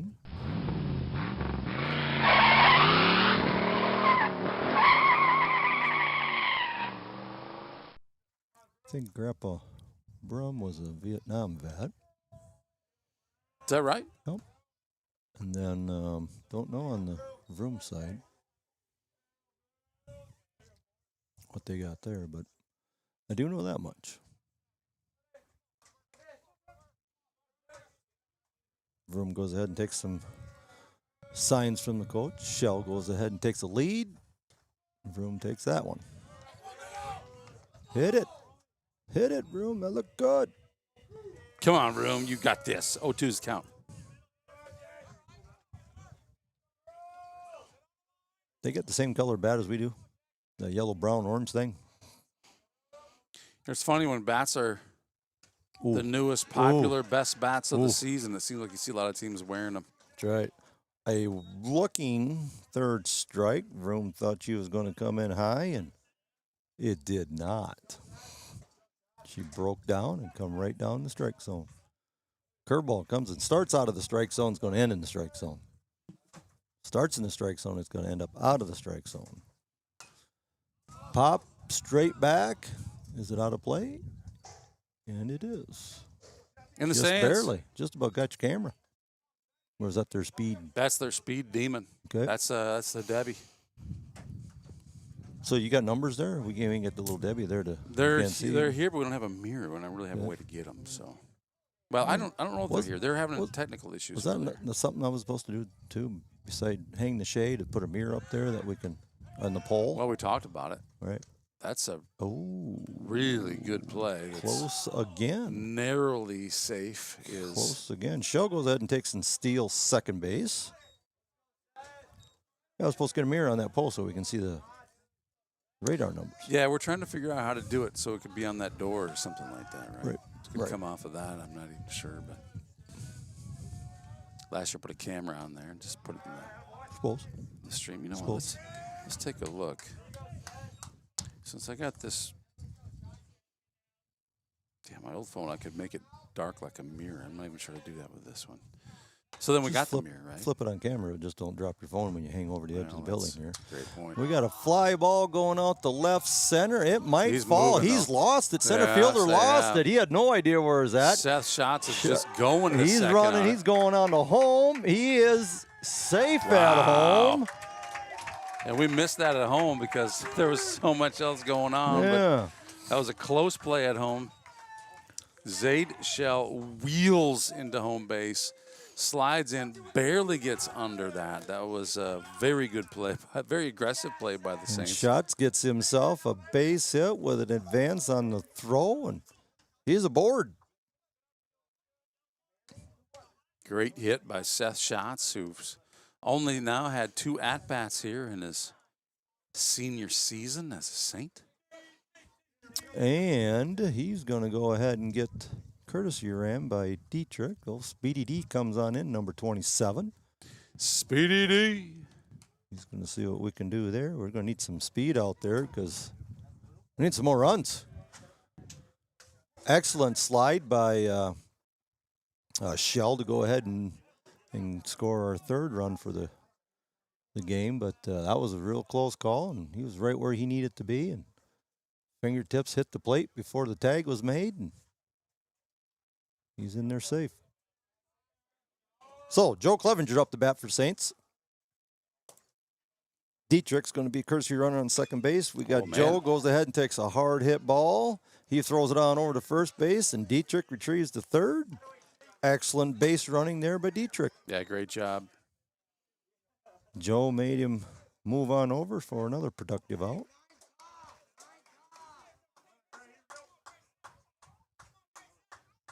So we had a strikeout, we had a ground out, and Grayson Falk is up the bat. Bottom of the order here for the Saints. He takes ball up. Do I dare say it? You know, you just- could. It's bound to happen. So there's probably a 50% chance. There's a lot of these guys using this brown, orange, and yellow bat we got going on there.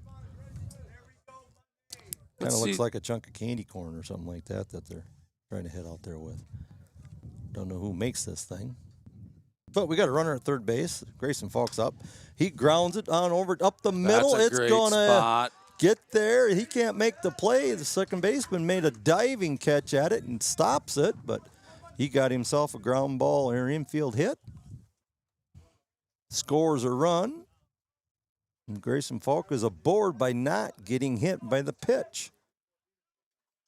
See if I can move this so we can see some more of that deep infield Don't see too much of activity. that.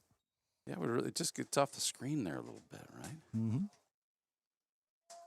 One Schnabel. batter later, Schnabel gets hit by a pitch. Schnabel would love to get another bat on it like he did in the first game, but instead, It's going to be a good pitch. When it ricochets off his thigh, that's not a good pitch. Connor Mullen back up for the Saints. Grayson Falks on second base. Schnabel's on first base. 2 outs. See what Mully can do here. He goes ahead and takes a strike.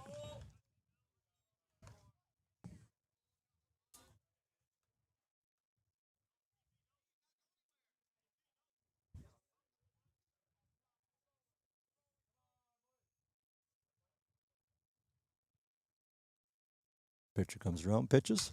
We got a fly ball going out the left field. It's going to be foul for sure and right at the fence.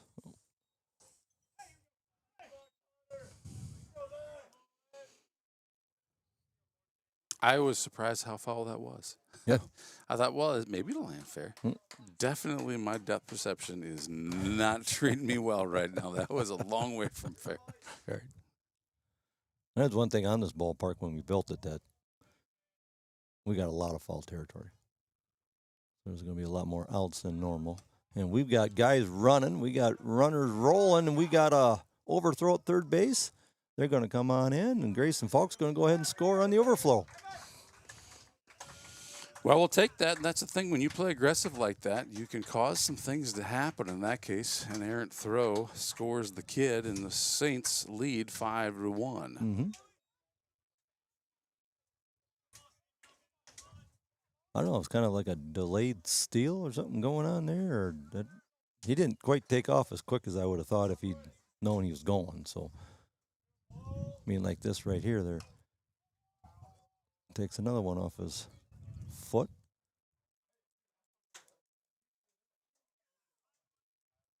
Well, I'm even looking at it right now again with Schnabel sitting there. They're not holding him. He can get off the bag another 5 feet.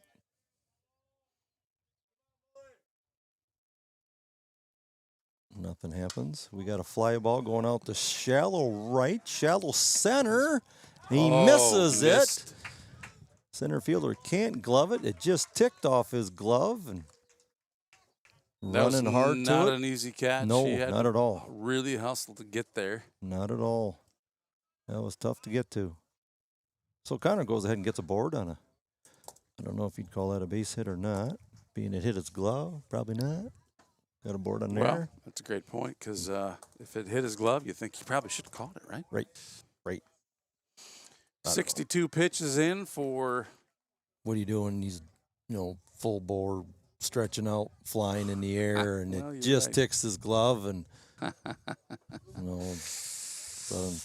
Maybe you say, could he have caught it? And like if he just hit, it's a He little bit of was- judgment call, yeah. which is why we talked. We'd spent some time last night, Lady Genius and I, looking at bound stats versus game changers, which is where we put in our stats, and like there's always some discrepancies. When Kirby's up here, Yep. he calls something Right.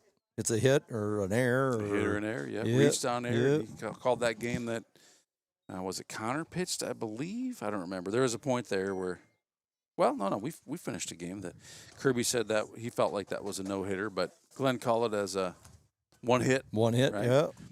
yeah. Anyway, so yeah, there's a little bit of Yep. a judgment call and all of that. So the Bulldogs are going to have a pitching change, or Brody Peters is going to be coming on up. Brody Peters. Well, what do we know about Brody Peters as far as pitching is concerned, Diesel? I got nothing. Well, I'll tell you what I have. What do you got? You got Also way more than I nothing. got. He hasn't pitched any varsity innings this season. Okay. He was looking pretty good on his warm-up throws. Yeah, so. he is. So, hey, maybe we'll all learn a little something about Yeah. Mr. Brody Peters. Mhm. Wearing number 13.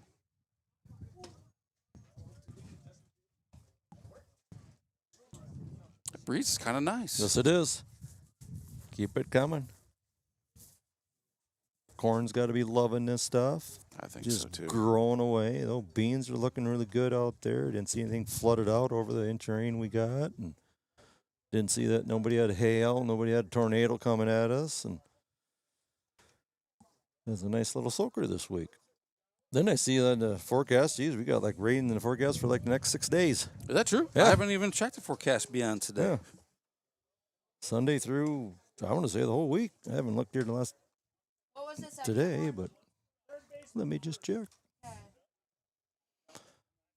Well, I'll start to 40 get my to lawn 9. mowed today, huh? Yeah, that's probably that's kind of my game plan when I get home here too. I got Sunday through Thursday rain. Yeah, Sunday through Thursday. yeah, not much, anywhere from 30 to 50%, but let her come. That'll keep this ball diamond nice and green. Oh, yeah. Just like Mr. Meyer likes it. Yes, he does. Well, we got games planned for Tuesday and Friday this week. Hopefully we can get those in. Sounds like a kind of a slow week if we're only having 2 baseball games in It a is week. kind of a slow Usually week. you get Well, 6. And then we'll be playing again next weekend. I think there's a doubleheader. I want to say it's here again. Clear Lake is coming to town. Really? Yeah. Next Saturday? Next Saturday. Yeah. Oh. Well. Huh. I'll have to do something about that. Let's go. Let's I'm go. thinking the wife will probably have us going down to see some grandkids. Well, I you mentioned believe, that was maybe the plan this week, but wasn't. right. So No, that got changed up, so I think we're going down middle of the week is what I'm kind of thinking. You are. So maybe we'll do that like on Wednesday. Maybe we got games Tuesday, Thursday. You said? Oh yeah, Tuesday, yeah. Friday. And then Newman Friday. So we Newman want you here Friday. Friday for sure. Is it Non- Tuesday, Thursday, Friday, or Tuesday, Tuesday, Friday. Okay. Yep. So we've got non-conference versus Lake Mills on Tuesday evening, and then we have conference, big conference game Yes. versus Friday? Big conference game.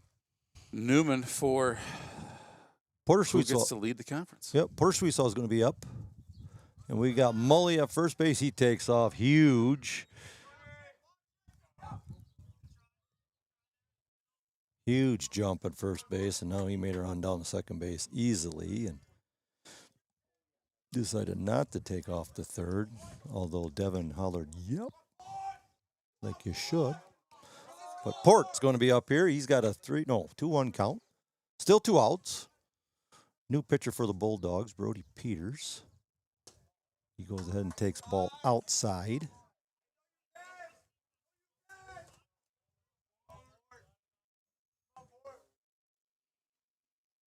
Port's been hitting the ball, good and hard, line drives and things like that, and wisely goes ahead and takes another walk and not swinging anything bad.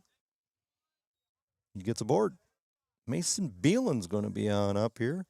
He's our number 9 batter for this inning. Up to 6-1 now. That's a crooked number. See, I like that crooked number. Ooh. Dang, Mason is. Looked like a strike, but I guess not. He's ready to hit this thing. Yeah, he is. Yeah, he is. I like it though. His wind up in the batter's box, getting ready to. Do you know if we got all new bats this year? Well, I think we tend to every year. Yeah, but they just sound different this year. Well, They don't have that tinny. Somebody said it's the composite or something. Okay, could be. Because So they sound more like wood, don't yes, they? Yeah, I agree with you. And that's a sweet sound. yes, it is. It always sounded like the other ones were such a high-pitched ting, like you hit the bell off the end of the bat all the time. Yes, sir. And the old aluminum sound of a bat. This is a deeper thud, wooden. Geez, where are those pitches at? They look awfully good. Must be outside, I guess. I don't know. But he's getting the call. 3-1 the count. 2 outs. Got Porter Sweesaw at first. Connor Mully on second. And Mason Beelan goes ahead and takes ball 4. And we're all going to move up another 90 feet. So Zay Chell's going to go ahead and lead us off again for the second time this inning.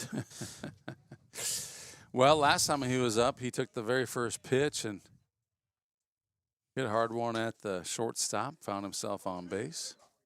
And here he is again. Mm-hmm. Saints scored 4 in this inning so far, 3 runners on base and 2 outs, and that's why we're at batter number 10 of the inning. He did score this inning. Zaid, Schatz, Grayson, Tony have all scored this inning, so we'll see if Zaid can get all the way around the bases and score twice in an inning. That'd That's be always amazing. a good thing. Well, if he scores twice, that means he's bringing 3 guys ahead of him. Yes, he That'd is. be all right for these Yep. Saints.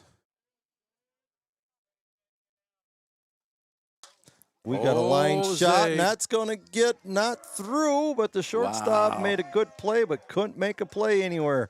Third baseman went at it. Shortstop got it, but I would have thought he would have still had time to make it a throw to third base or first base. for sure, yeah.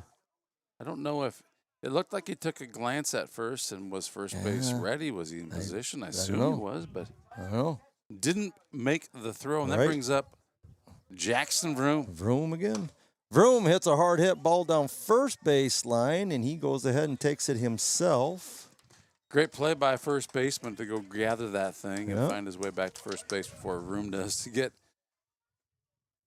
the Hampton-Dumont Cal Bulldogs back at back in the batter's box, I should say, to score some more runs after allowing the Saints to score 5 here in the 4th inning. Saints lead this one 7-1, top of 5 coming up. Bulldogs got 8 and 9 hitters coming up.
Hey, we're back.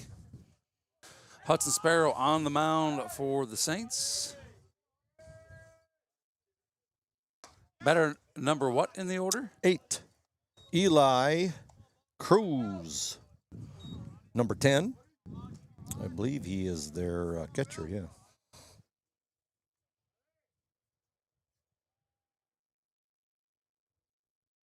Sparrow goes in, delivers strike. You know, I'm almost surprised we don't have Debbie's mirror up here. I know her handle broke, but You don't think we got the mirror? well, I don't see it. Unless it fell behind something. Let me take a look here. I think valuable tooling that we got like that should just stay up here. You know? Well, that's what I'm thinking, but there's a handle. Pop fly, infield, maybe. Who we got here? Whoa, second baseman Porter Sweetsaw is going to go ahead and take it. Calls off Joe.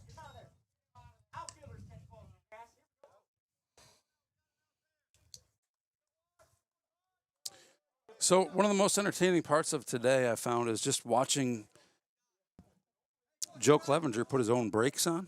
Yeah, he did. Slips It's the and second falls. time. I'm Yeah, he like, just whoa. like when he gets called off, Yeah. he just like his brakes just it's fun to watch. Mm-hmm. It's the second one Ground of ball those. going to our shortstop. Goes in, picks it on up, and he is safe. Little late with the throw. Yep. Yep. Went, picked it up, bobbled it one, and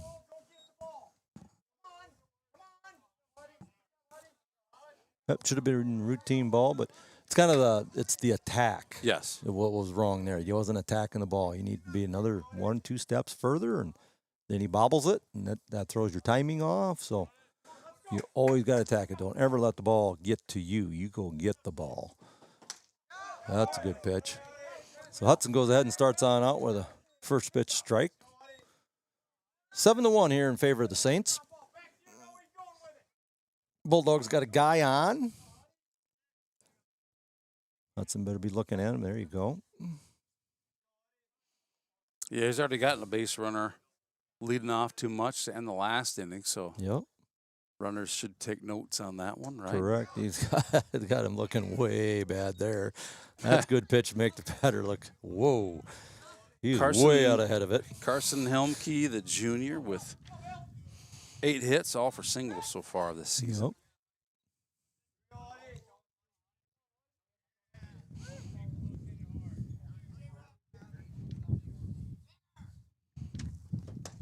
Delivers pitch down and out.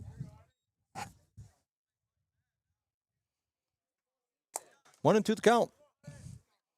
Hudson Sparrow, Jackson Vroom, a couple of members of this baseball team that just got back from state golf championship where the Saints scored 8th place overall as a team. It was the first time ever that the Saints golf team made it down to Is state. that medal?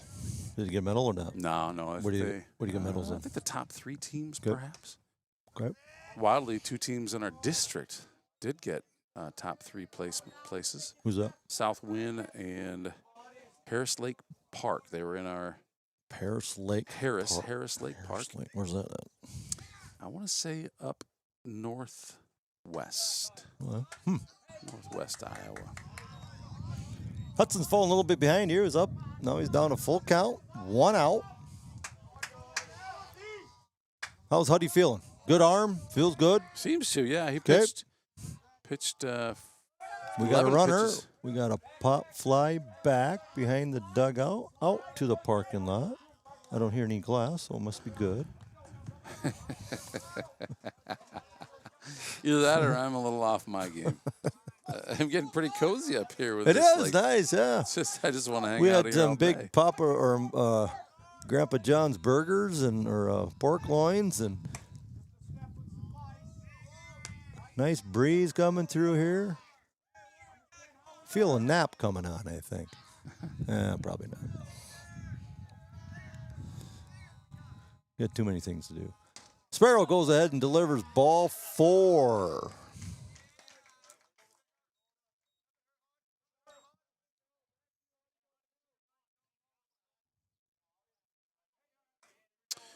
All right, bringing up To the plate, number 2, Blake Burmester. The DH, if he still is, for, well, I don't know. They did a pitching change here, so I don't know what they all got going on. Good pitch.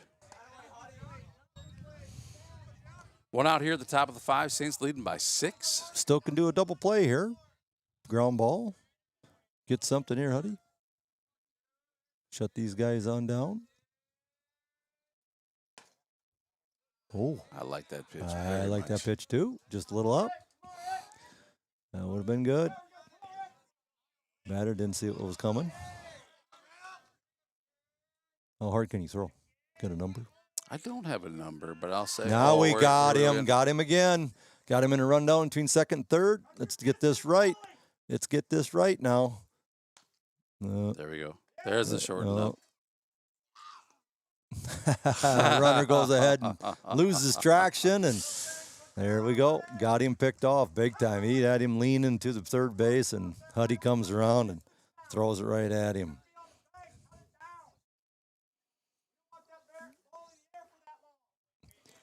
So I'm thinking that's probably going to be something they're going to be working on here next week, I'll bet you.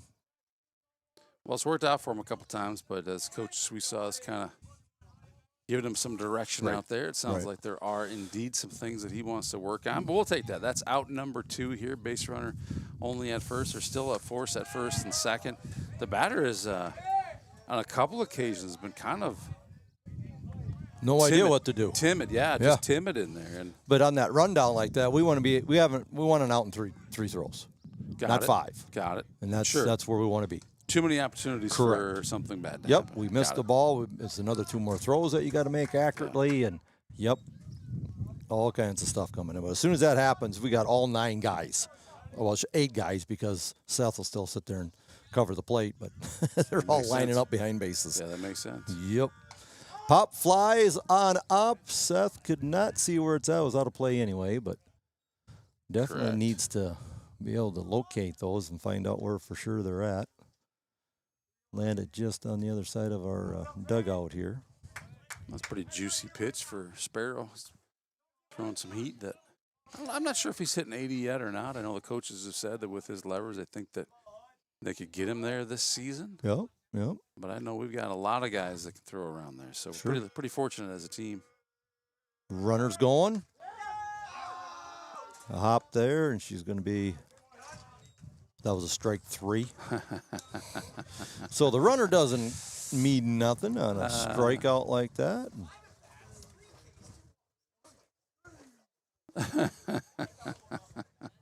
So we're going to go to the bottom of the 5th.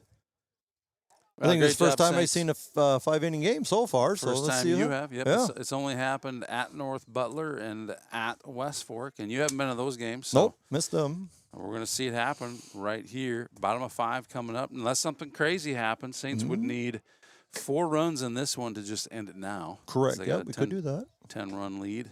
Yep, could do that. Anytime before the 7th. I could see that being a very good possibility because we got Schatz, Clev, and Grayson coming on up. Then the top.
And we're back at it. Seth Schatz. Takes ball outside. Bottom of 5. It's the first time I've seen this year that the St. Ansgar was batting in the 5th. Well, sir, enjoy it. Well, as I was saying before, that might be a nice day to have a 7-inning game while It I'm might be. sitting here. And as long as we win, I don't care if it takes 5 innings or 7 innings. We got a pop fly going on up the shortstop, maybe. Yep, he goes ahead and sticks 3 steps in the grass and catches it for out number 1. If you're just joining us and wondering who number 13 is pitching, if you're from Hampton-Dumont, Cal, you're like, well, wait a minute, number 13, that's Brody Peters. That is correct. His debut pitching here today, pitched in the last inning. Pitching here again. Clev Oh, goes baby. ahead and takes one out to left center. Center fielder comes on in and hits it on over. Kind of like you knew where that Catches thing it. was going to land. You're kind of saying your depth perception. I kind of look at this like I thought that was left center and it was straight at the center fielder. So I I'm don't know. telling you, you're right. I'm glad it's I not like- just me. Yeah. Okay, maybe, whatever. I'm half right. I did say center. So fly ball out the center. We got 2 pitches, probably. I don't know. It 2 was, outs or 3 pitches here? it was to the left of the center fielder. So how about that? We'll go with Sure, we'll do the that. center fielder's left instead of the left center field. Correct. We'll go with that one. Grayson Falk up to bat. Kind of turned him. Thought it was It inside. did a little but- bit. Yeah. See if we can do something with that.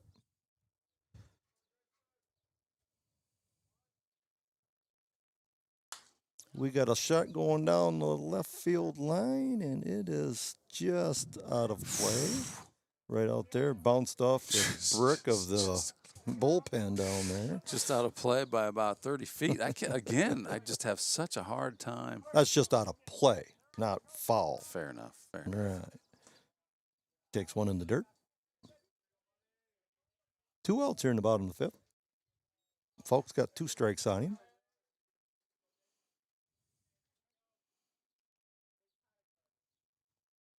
Swing and a foul ball just lives for another pitch. Now, he has not been hit by a pitch yet this game. Correct. I mean, that's kind of a rarity anymore. He's about due for this, isn't he? Well, I don't want to say it's true or not true, but it's definitely true. Oh, Ground ball down third base. Third baseman goes ahead and picks it on up. First baseman catches it, makes the out. 3 up and 3 down. so check this out. We think Grayson getting hit by pitches. What do we say? He's at 9 right now. Logan Shirkus, a senior from Sioux City East, has been hit 14 times. Out of what, Jackson- 16 at bats? Jeez. Man, he's got 14 walks, 14 hit by pitch, and 38 at bats. My goodness. So He's played in almost- 17 games. So they played double the games, right, that we have, or nearly Right. double. Jackson Kellogg from New Hampton's been hit 11. Jackson Mogensen from Sioux City North. So Sioux City East and Sioux City North are kind of leading. He's been hit by pitch 10 times. Brody Guernsey from Burlington 10 times. Wyatt Winters from Calamus Wheatland 10 times. So there are several who are above. Did they Grayson get some Falk. kind of trophy? I mean, whoever I gets don't even they get like know. a great big Band-Aid or something like that, an They ice should. pack or There something. should be a Band-Aid trophy that goes with that. There definitely should. All right, we're going to be back right after this. Don't go anywhere.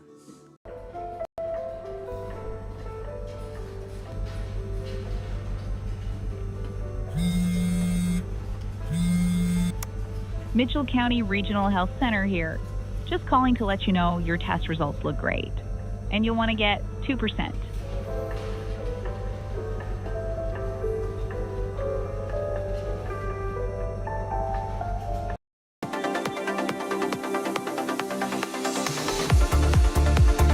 This DJ is awesome! Who is he? You don't know Joe? You got to know Joe.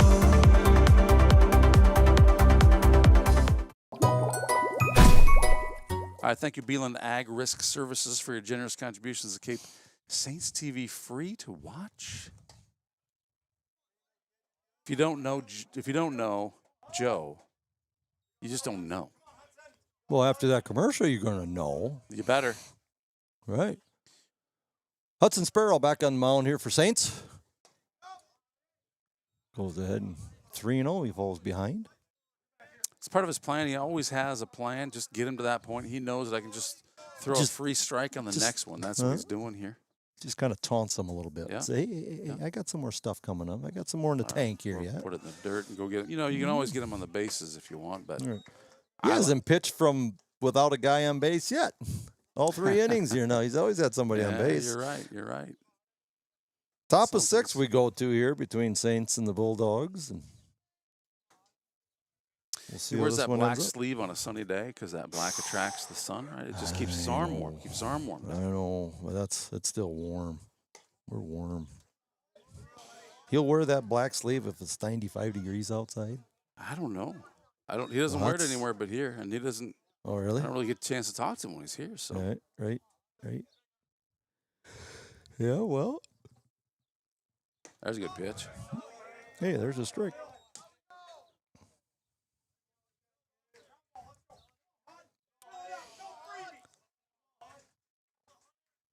It's kind of what we need here. Is a nice ground ball double play. I didn't see a double play yet today. Did they make a double play Friday night? You know, Friday. it's been a while Let's see, since I've seen a yesterday. double play. It's I been don't- several games I ago. don't know that we got one yesterday. And you're right. We started the season. Got a couple, 3 of them or something. As I right, right? recall, we had like half of our innings. Yeah, had a double that's play. We right. were like 8 innings in, and we had 4 double plays. Hey, Well, right. I suppose that would have been that was a Northwood game, so we had a doubleheader that night. Yep. And I Yep. think we only played 4 innings in each Yep. of them, and I think that was the case. Yep. All right, Hud. Time to go to work here, kid. You got a 3-1 count.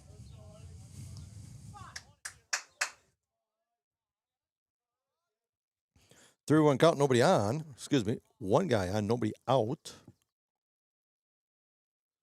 See what we can do. And the ball's up and in. So we're going to go ahead and put 2 on.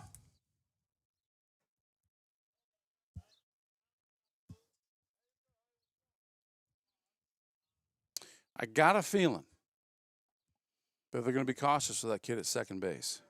Yes, they sure should. They sure should.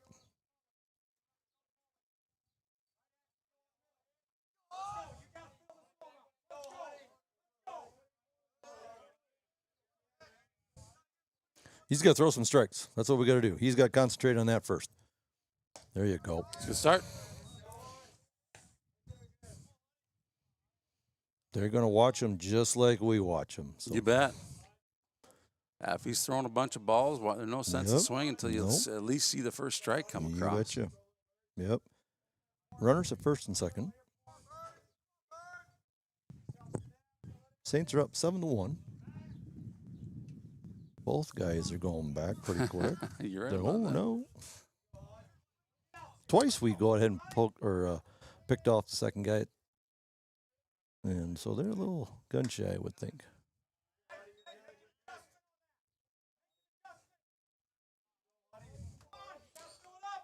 Showalter with a 1-1 count against him. 0 outs here, 2 runners on base.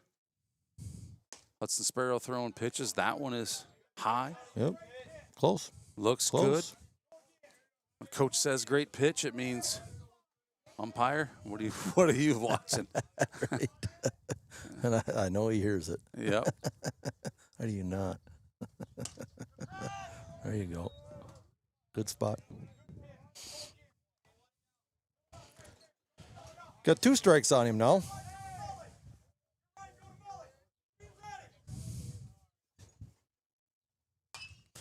Ball hit down the left field line. Foul ball by about 4 feet. Is HL out there to pick that one up?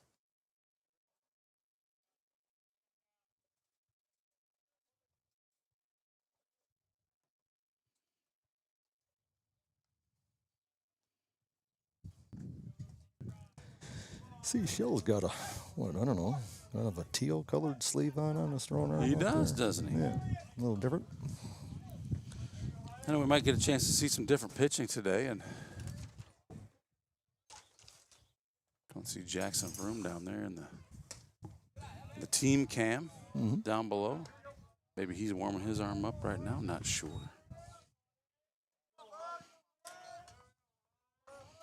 Could be.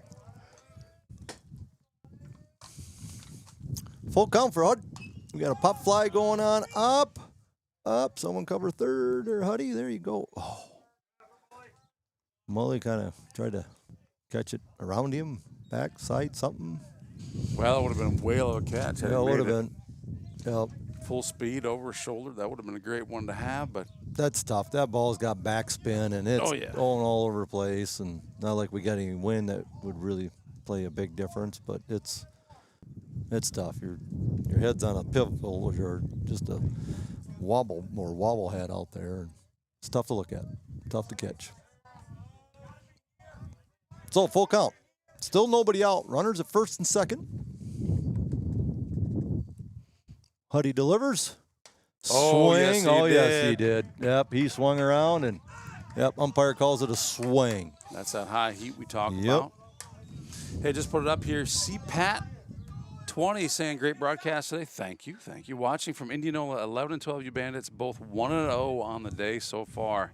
That is exciting. As I understand, the 12U Bandits should be playing right now because they were going to start their game at 12:30. Okay. We know these things don't always go as scheduled. But So we got 3 St. Ansgar teams playing here today. 2 down there and 1 up here. yeah, I feel like there may be more. More?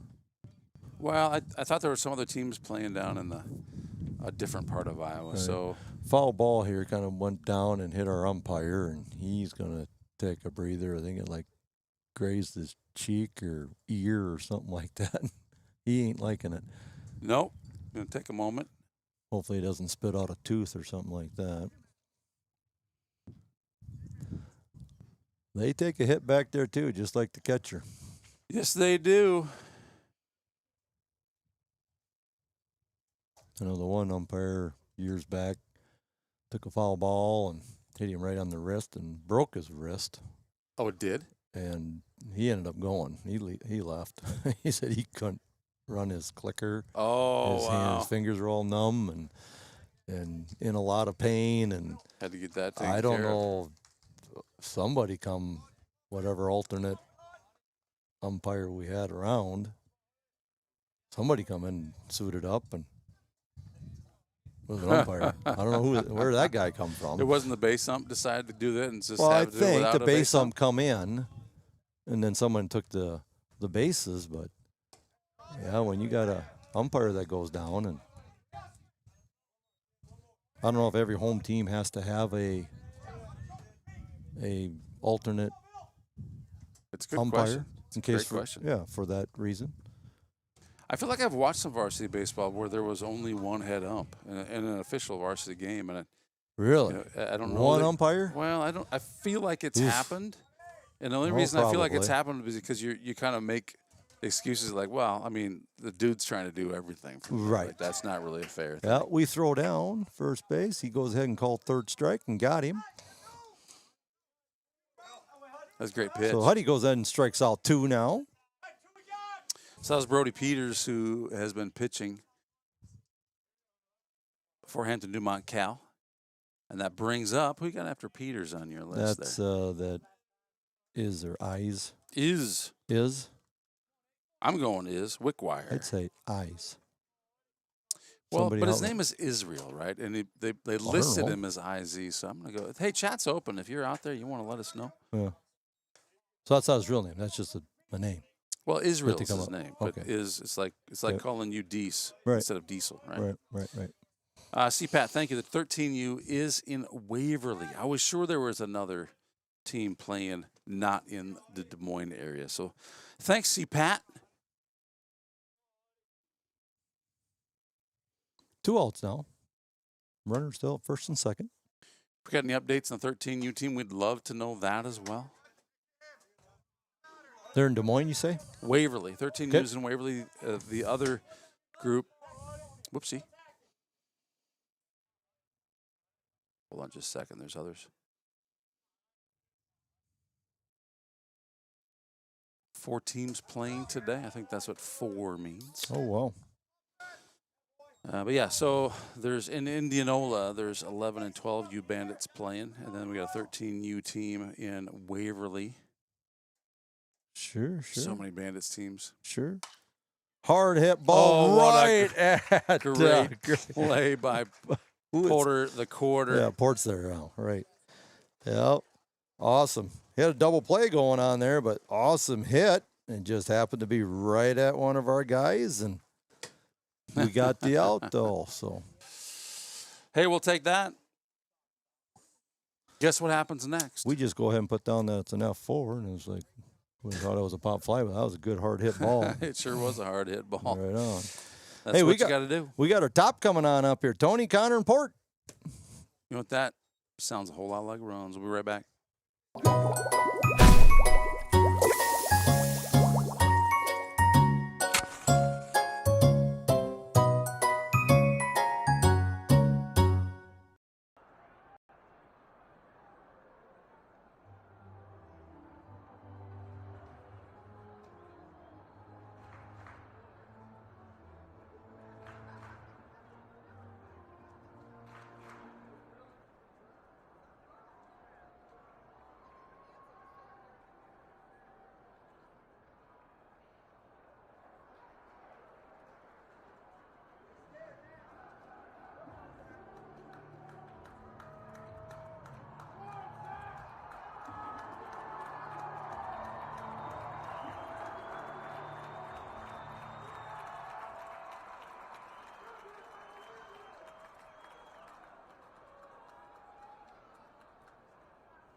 No, I did.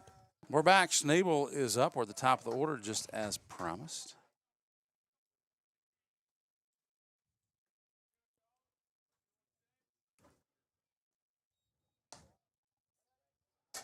Schnabel's going to lead us off here, being he's the leadoff hitter, so he's going to lead off here in bottom of the 6th inning.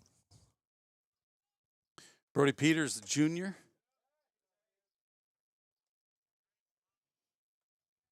Thank you, Keely Sweesoft, for the update. 11U is still playing. It was 9-5 top of the 4th for 11U, and they win 10-6 in that one. Nice. So that matches up with the information we had. 12U is up 7-1 right now. That's the game that started at 12:30.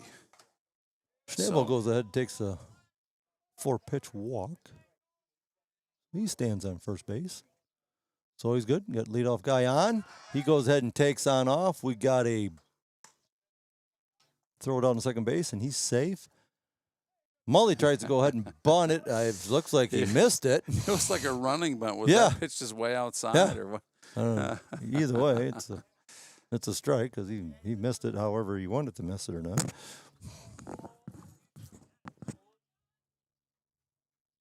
We got a fly ball going out to left field, retrieving the ball. He's over him. It's a one hop to the fence for Mully, and he goes ahead and rounds second base. A nice stroke, Mullenbeck. Great shot by Mullenbeck. A stand-up double for this guy, and he scores Schnabel.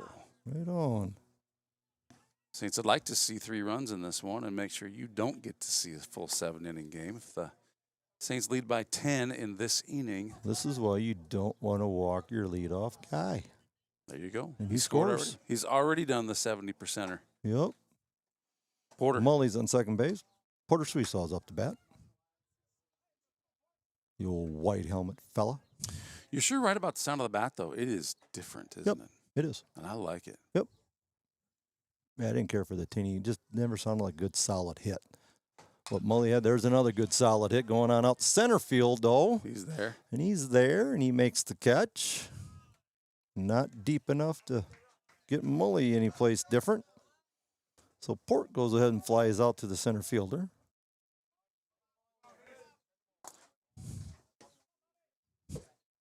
That's the first out of this inning. Saints lead 8-1 after scoring 1 in the first, 1 in the third, 5 in the fourth, and 1 last inning. No, I'm sorry, 1 this inning in the sixth.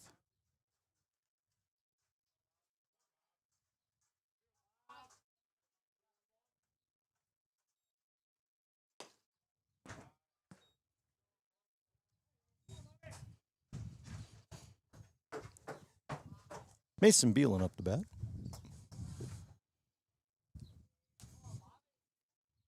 How many lefty hitters we got? Beeland, Schnabel. Jensen, Schnabel, Vroom.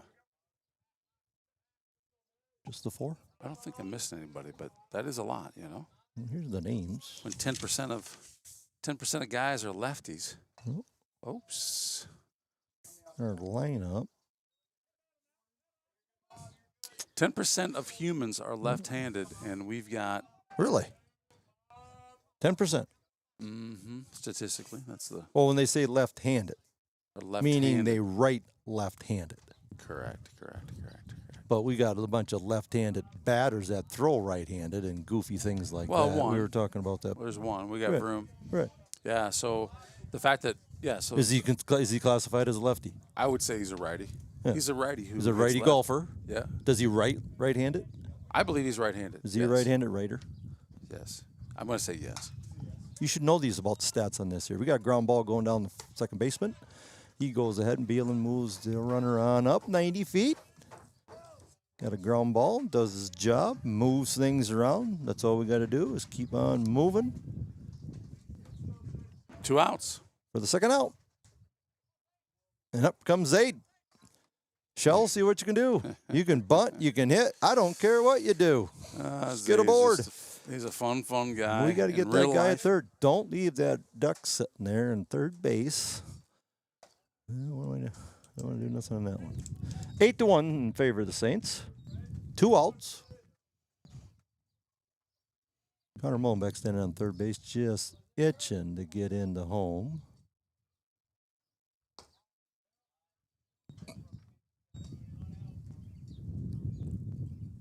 Seen that bird come flying in through here. It didn't come through here, but curved. And we had a little hummingbird in the Oh, was it shop hummingbird? here last week. No, it wasn't. Oh. But in Nyack's shop here last week, a hummingbird. So you feed it? No, we didn't. We had work like heck trying to get him out of there because we got like windows that are 20 feet in the air way up on Okay. top of the building. And he was trying poking at the glass all the time, thinking he's going to fly right through. Oh, and got it. That didn't work out so well for him. So Shell goes ahead and takes a walk. Gets aboard. Runners at first and third now. We got the hummingbird out of there, though. Doing my goal to work with the animals I and think do that's my smart. wildlife. That's good of you. Reservations You've that I always have. you've always been such a Right. naturalist. Yes, that's what I do. It is why they call you Diesel, then, isn't it? That's it. Looks like they're bringing in number 7 to pitch, and if you're wondering who number 7 is, well, I can help with that. That's Hunter Riken, also a junior. How many pitchers they go through here today? Been quite a few of them. 4, 5. That's a good question. They Hunter does not have any pitching stats either. So, yeah, we Yeah. started with Mahler. We started with 21, I want to say, and then we moved to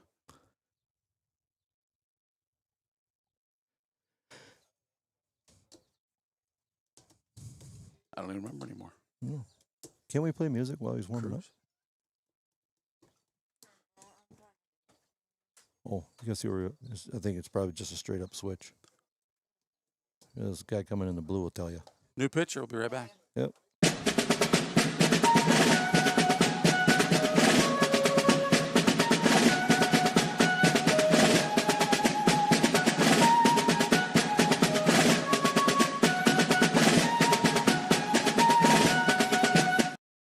It's Saints TV's goal to bring the game to those who are unable to cheer from the stands.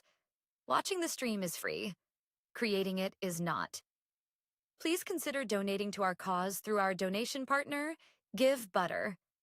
100% of your donation goes directly to the St. Ansgar school system, where it is used for the education of our students, the equipment used to create these streams, and the athletic department so that our students can keep competing in the sports that are near to their hearts. Thank you for supporting St. Ansgar, and thank you for giving butter.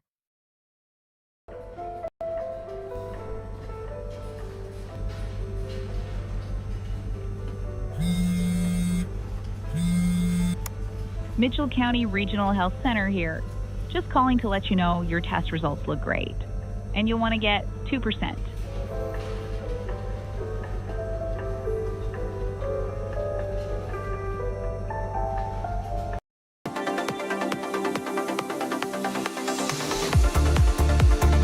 This DJ is awesome!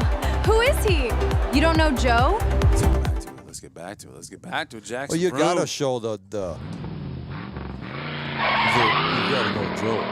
That's even awesome. just a piece of it. Oh yeah. Even just a piece of it. Next wedding dance, I'll go up there. Hey, do you know Joe? Anybody know Joe? Yeah. They all know Joe. You got to get to know him. If you don't know Joe. Shell goes ahead and takes on off. Or yeah. They do not even defend it at second. Correct. So now we got runners at second, third. Jackson Vroom up the bat for the Saints. We're up 8-1. That is a fly ball going out the right-hand field, probably. And he goes ahead and makes the catch and got a little bit underneath that one. Well, that's going to end the sixth inning and take us to the top of the seventh inning. Saints only need to maintain the lead for this one to end.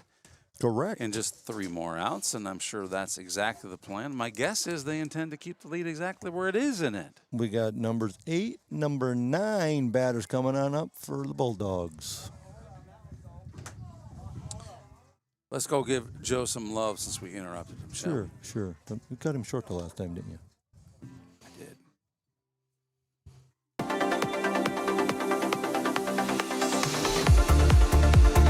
This DJ is awesome! Who is he? You don't know Joe? You got to know Joe.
Thing up. Hudson Sparrows on the mound. We got a ground ball going down third base line and foul ball. He's got to get 3 outs. Yes, sir. He can do it in 4 pitches if he starts right now. Let's do this. I like that. Yeah. It'd be more satisfying. Yeah. More satisfying if you did 9 straight strike pitches, but you're right. Number 10, Elia Cruz is up to bat. He's got a hit for a single coming into today. Hutz delivers up. 1 ball, 2 strikes. Nobody out. Was that 58 pitches that? Yeah, it's he a has? bunch. It's a bunch. Or did we not reset the number up there? Didn't think he threw that many. Well, it did walk Swing and a some miss batters. and puts him down. All right, so Vroom is going to come in for him right now. Or Okay. What? I don't know what just happened there, but Vroom literally sprints to the pitcher's mound. I thought he's going to tackle Hudson or something. I wasn't even sure. He probably didn't know either. Oh, that's hilarious. So Hudson Sparrow keeping under 65 pitches means he gets to rest tomorrow. He gets to rest Monday, and he will be available Tuesday as well. So we're probably looking at a non-conference game versus Lake Mills on Tuesday, and keeping every possible pitching scenario available to us. It's just another game, right? But another game that we need to win to make sure that, of course, doesn't do anything for our conference record, but definitely for postseason play. And how did you do against good teams? Correct. Make How do sure. you? Right. That's just See how, knowing how you can pitch out of bad innings and guys on, and just experience. correct. How you pitch under pressure and all of those things. Let's see how the Lake Mills Bulldogs. We're playing Bulldogs today. We're going to play Bulldogs on Tuesday. They're 3-2 right now in their own conference, 4-2 overall. So they've lost to Bishop Garrigan.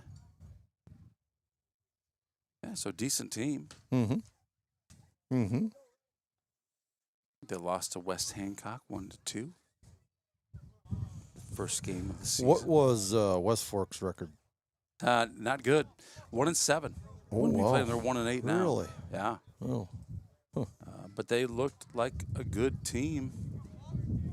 Go back and look at that. So Jackson Vroom's up for pitching for the Saints, and he goes ahead and delivers strike one. One out. We got to get two more outs here, and we'll call this game in the books then. Top of 7 right now. Won't have to bat the bottom of the lineup. We already won the game then. Yes, sir. But Vroom's got to go ahead and pitch two more outs. We got a pop fly going on up. Joe Clev's camping underneath it and catches in foul territory for out number 2. Great job, Joe Clev. You got to get to know. Oh, you got to sing it like this. Got to get to know Joe. I don't know how awful that sounded, but It was pretty awful. I'm sure it was. But it's memorable, and that's what matters. It's advertising, man. Like you got to be remembered. I got to to be remembered. That's a good one. I'm memorable. Yeah. I'm sure a lot of people say, "Oh, look at this. Fly ball coming on up. Shots is calling for it. Shots is calling, and it's caught, and game over." Vroom had what? 4 pitches? Vroom had 3 pitches. 3 Well, pitches. maybe 3, maybe 4. Not a bad way to get out of this one. Worked out well. Sparrow delivers the first out. Vroom gets the next 2 with a little help from his friends, and the coaches are down here shaking their hands. So Saints go take their 8-0 record, make it 9-0 in the first game, and now in double-digit wins already this season. It seems like we just got started. Right, we're already 10-0. I think you say that a 20-win season's a pretty good season. Yep, but that was always a goal forever and ever and ever to have a 20-win season out of 34, 38 games we normally play, depending how deep we go. And, and we're well on our way to that. That's a good goal to keep, and let's see. Hopefully it'll just keep right on rolling. You got it, my friend. Well, we're going to be back here on Tuesday. We're going to be back here on Friday. So Tuesday's an important game. We're looking at Lake Mills. They look like they're a pretty good team. So we hope to play a good game against what will be a good team. And we know that Newman is a good team. They'll be here on Friday night. So excited to see. Let's get the right camera here as these guys prepare for their huddle. Yep. Excited to see what goes down there. So we'll see you on Tuesday. Yep. Excellent. We'll check with Fritz Delicious to see if he can join us for that one. Unless we decide to go down south, but true. I will definitely check with you first if I'm allowed to do so. That's a good idea. Before you check with Lady Diesel, be sure to check with me. Right. And then again here on Friday, of course, there's a softball going on right now as well. So just plenty to do here in the summer months in St. Ansgar. Just keep track of ball. It's a little bit of a slower week. But we know things will go fast, and we'll soon be in the postseason. So you want to get to these games when you can. Correct. Thanks for being here. We're going to leave a little bit of Joe music in your ears with this one. Thanks for joining us. We'll see you on Tuesday. See you Tuesday. Saints win 8-1 in the second game. Enjoy your weekend.